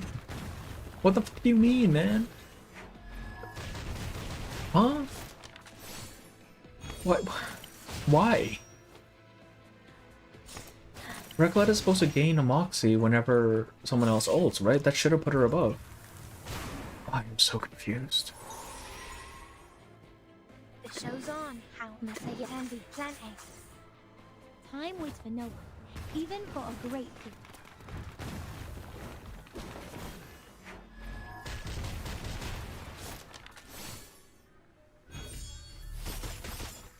Nuestro adversario es el tiempo. How many healer doesn't need to manually cast it? Yeah, that's really nice. That's really nice. I mean, technically Sotheby does need to cast it, right? It's just she only needs to cast it once. Forty gods! Where are the 40 gods? Okay. Alright. These bugs are getting kind of uppity. Let's put them in their place. Plan A. En la acumulación de laberintos, suéltalo todo una vez más. There we go. Oh, that was round 8. Look at that. That one's I might have stalled a little too long for that one. Alright, so as long as we hit the numbers, we're okay. Which I think we don't even need to stall as much anymore, since we are getting to the upper limit.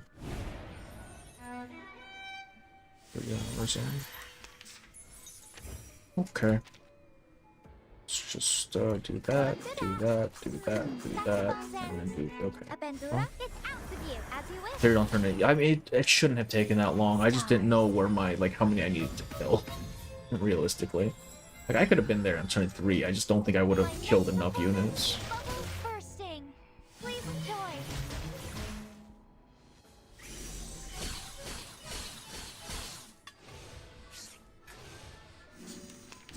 And I... Wait, so if I kill the main guy and it kills the 3, does that count? Okay, it does count. Nice. What do I need to do? 12. So 4... So, okay, I need to kill some stuff on the stage. Just another shift. Give me my Barcarollas. Holy.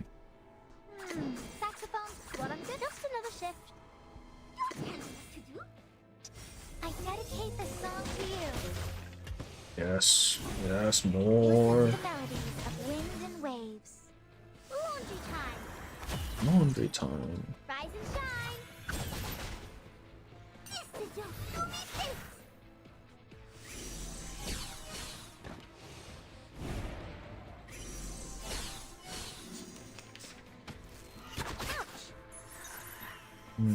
Oh, I didn't bring a healer for these because I don't think it's gonna matter, right? Probably not. Yes. Do you have any This requests? one? Yes, this one? Aventura? As on my wings. Higher than the bell tower and deep in the clouds. Higher than the bell tower.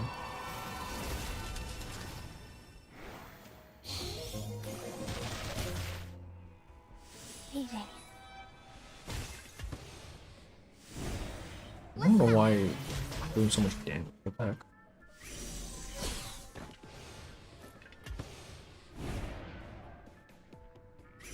Is there anything the free one revive gave me so much trouble? Oh, is that what's happening? They're just reviving. I didn't even notice. What the heck? Yeah, you can't revive past that, idiot.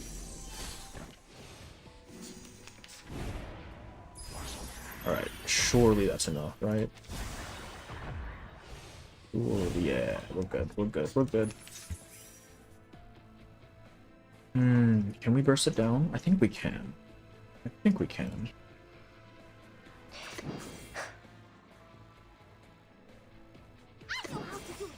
Because we get that fat Voyager buff, look at that.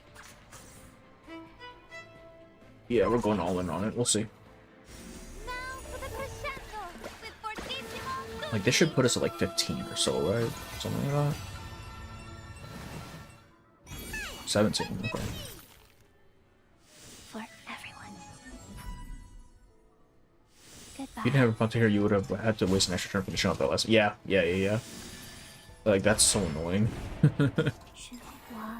God, I love impromptu. This is such a dumb mechanic.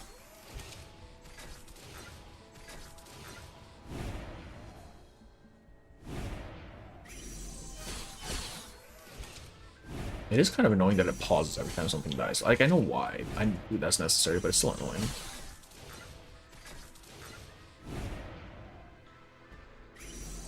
Oh my, I just killed the big guy so we don't have to keep doing this. There we go.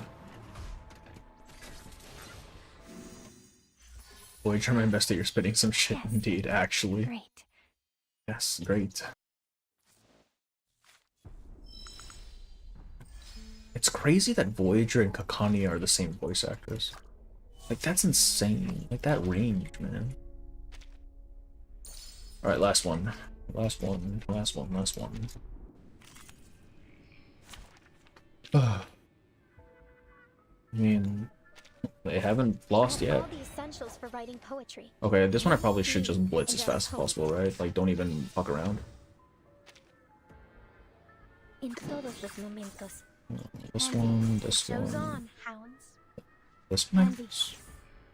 Cosmología, filosofía Kind of wish it would give me clásica. just 2 of the rats to start with, just because, like, what do I need to steal Moxie for? Even for a great people. Voyager barely talks. Yeah, but when she does, it's so different. Right? Like, she does actually have some voiced lines, A so, nice pass. like, when she does speak, it's so different from Kakani. Time waits for no one. Even for a great people.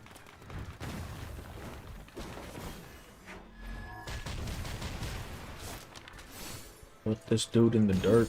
Two. Okay, wait, maybe Down. this might take longer than I thought it would. Oh wait, if I ult Melania here, that means I'm maxed out on stats, right? I should be. Jesus, why are we taking damage? Yes. For the show's on. These stacks are permanent, right? They don't go away. Plan A, el camino a Tlon.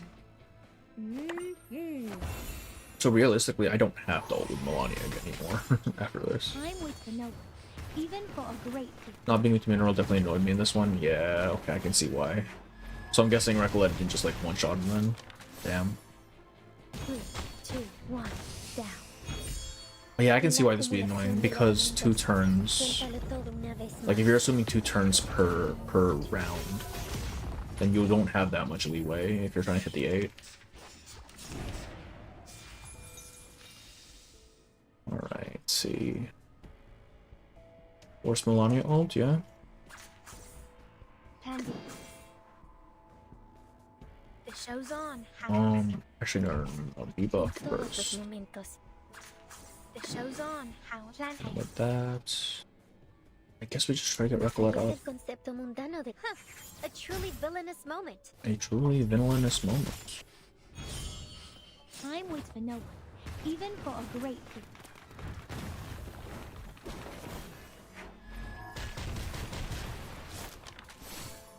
Time waits for no one. Even for a Melania herself doesn't do that much damage, does she? Then again, these are minerals, aren't they? I think. Yeah, they are. Okay, that makes sense. Nuestro adversario es el tiempo.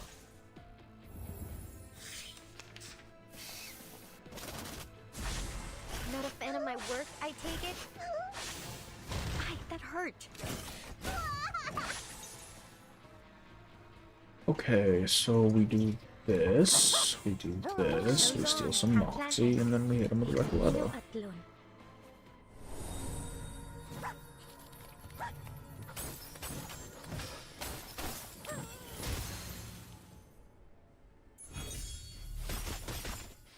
Time waits for no one. Even for a great people. Even for a great thief.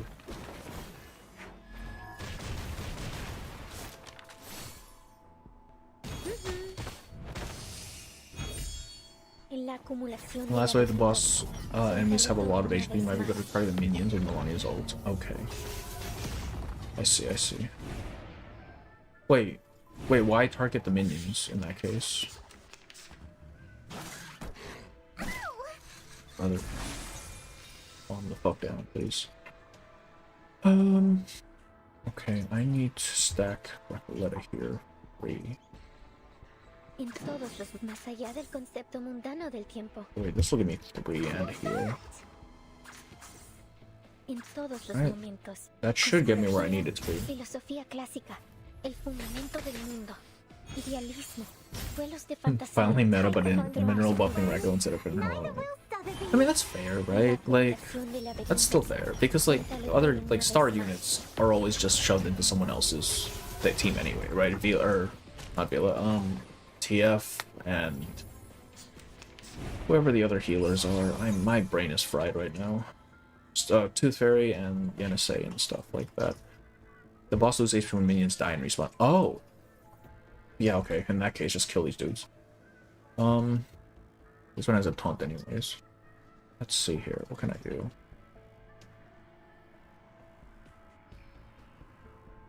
Do I want to be using Recoleta first? Because she gives other people Moxie, right? So I don't want to be doing that. The show's on. Right? Más allá del concepto mundano del tiempo.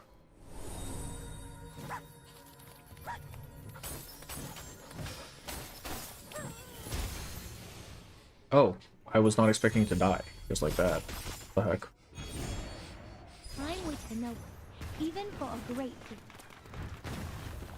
I feel like for some reason we do a lot of damage and then also not that much damage at the same time, right? Like we're one-shotting the mooks, but the big boys have so much health.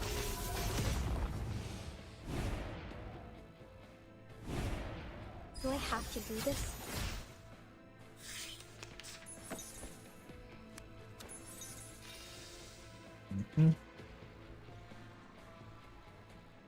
Can I get another Recoleta? The minions themselves have... Yeah. Because I don't think I normally do this much damage. Okay, give me 2 Recoleta cards, please. There we go. En todos los momentos. Oh wait, no, I could just force it with South of I know what this is. and then steal Moxie, I guess. Cosmología, filosofía Why clásica. was it El targeting? fundamento del mundo. What the, Nuestro adversario es what the el heck, tiempo. man? This is the gift. Well prepared for you. AoE the event. Yeah, you're very much incentivized to AoE here. I'm already on turn 7. Okay, I can see why Eva was having issues with this then. That's so annoying. That is so annoying. I don't think I'm gonna make it, actually. Stop attack.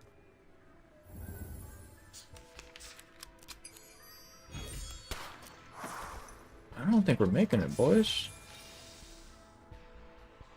Unless, let me see here. 4, 2. Wait, we can double Recoleta, I think. Do I care enough to try for... En todos los momentos. I think I do. Damn. Más allá del concepto. Nope, not that. Don't do that. Todos los momentos. El camino más allá del concepto mundano del tiempo. I don't remember what this chain mechanic was. Plan. I told any place that don't have Lucy, Anjo, Flutter, and Promptu, but yeah. I can see why this would be incredibly fucking annoying without it. De laberintos. Suéltalo todo una vez más. Just die, Tony. Just die. Just fucking die, please. Do not make me run this shit again, boy. Suéltalo todo una vez más. You get you me, yeah. I mean, that's what I'm hoping for. It seems like that'll be the case because he's pretty low. Yeah, thank God. Okay, I can see why this would be very annoying. Warning. The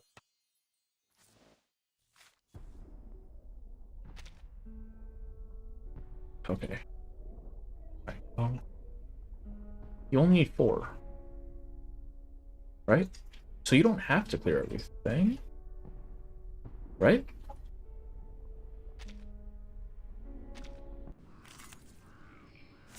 Okay, what is this one? Star. Okay, well. Should I have brought a healer for this? I don't think so, right? It's not necessary. Right? That said, with these longer type of battles, it does let me use this fucking team to its like fullest, which is nice. feel like I should have used Voyager there, but I wanted to stack up on what's her face a little bit. Other page. Listen up. Is there another one of those mechanics here where the boss is just too tanky to kill? Like straight up? Or should I just keep focusing it down now?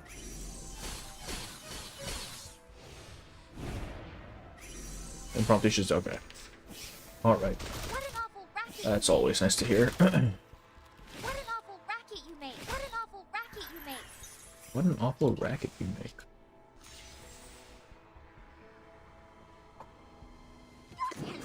Not that. Just another shift. Saxophone's end. A bandura. Happy with time. Okay. This should get us through this round. I would hope. Listen to the melodies of wind and waves. Goodbye.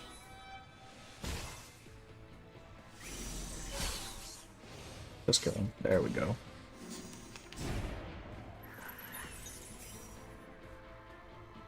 This one, one more turns, this one, and I guess this one. And Barkwell's costume in the next patch. I don't remember what it looks like. Hang on. Reverse Barkwell. Meeting. Alright, Coca-Cola, what do you look like? Je vois ton destin. Oh, that's nice. Oh, the black is so good. Oh, that's a rough one. I might want to get that. That's such a pretty one. Damn, man. I might. I actually might. Can't keep spending on shit. I spent so much money this month. Holy fuck. I got this. This goddamn game is gonna kill me. It's what I'm good at. Wait, no. No. Okay, that gets used regardless. Let's roll this actually. I want sparkle roll stuff. Yes, I got this. I'm gonna try them on. Wow, they really don't want me to have that. Just another shift. Do you have any requests? You know what? I should have doubled Voyager at that point, then I could get her all next turn. Oh well. Now for the crescendo with Fortissimo Tutti. Fortissimo Tutti.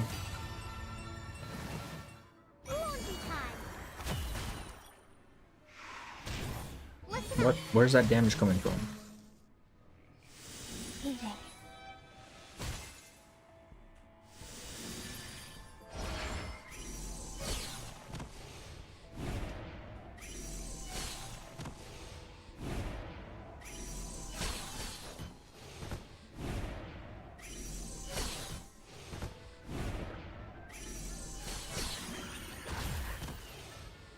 Rounds per sounds about right.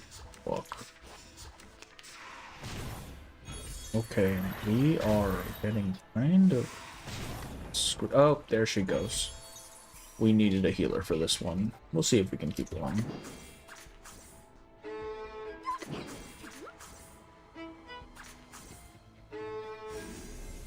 Stars. One timer post? Oh, okay. So realistically, I should be having Voyager hit this shit first. Goodbye. Since she does have the... He seems to be the tankiest among them. I think we're okay. Just because we can still get pretty high impromptu stacks regardless.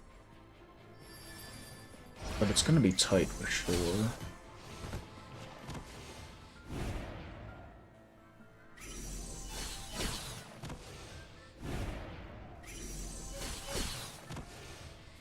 Nice. Nice. Do not fuse my Barcarola cards, you asshole. Alright, well... Saxophone's end. Really would have liked to have two of those. Doesn't matter. Does not matter. It's flutter. It's flutterful for now. Wind and waves. We might be okay. Maybe. It depends on how much damage this impromptu can output here. Not that much. Oh yeah. It might be over. Especially since it's not giving me a goddamn Barcarola cards, man. What the hell? I am being disrespected by this game right now. Do you have any requests? See, I am able to look at that. It should put me... Okay, it's not enough to get in the buff, damn. Yeah, I should have brought a healer for this one. If anything, Sogabi should have been on this team. Okay, kill the witch, please. There we go. Yeah. Yeah, I don't think we have enough here. Bring Medpoc. Oh, wait. Maybe. This might be a no. With who she has it, so it's on you. Do that. Damn, I really would have liked a fuse here. Wait, no, I don't even need to clear an 8. I don't even need to clear an 8, man. We only need 4 stars. Oh, this one clears mode anyway, yeah. Yeah. I'm pretty sure for this last one you don't need to max out the thing. At least that's what I've heard, so I think we might be fine regardless. Or if he just dies here, that'd be nice. Oh, okay, that's fine. We'll finish it and see. Assuming we don't just die.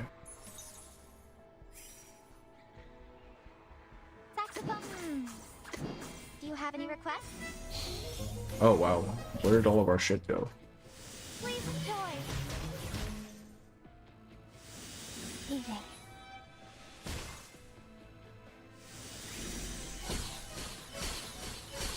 Yes. One turn too much. That's fine. Yes. Oh, it's within 10 rounds. Okay, damn. Total damage dealt 3 million. It's truly impromptu over. What do you mean Sotheby's my best tank? What the fuck does that mean? What do you mean by this? That's ridiculous, man.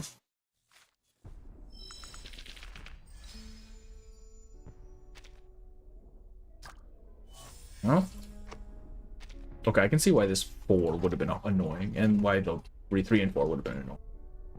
That sounds so ass. Alright. I think that is a good stream. We got a lot done. We got pretty much everything done. Holy shit. I was not expecting to get through all the stuff I needed to. Alright, I mean, next stream is definitely gonna be... She took the most damage, yeah, apparently. Next stream's gonna be around the time Aleph comes out, I think. I have like 4 videos I'm working on right now, and none of them are getting done because I can't fucking focus on one. It's so annoying. But I think I want to be doing that before I stream again, or at least until Aleph comes out. When does Aleph come out? Banner ends in 6 days, so about a week. Worked well there too. Okay, yeah. I have not been using my follow-up team that much. Most damage taken my first one was 50. Best time Babel's one. Babel was your best healer. This Babel doesn't have any healing, does she? Or is it from a Psy Cube?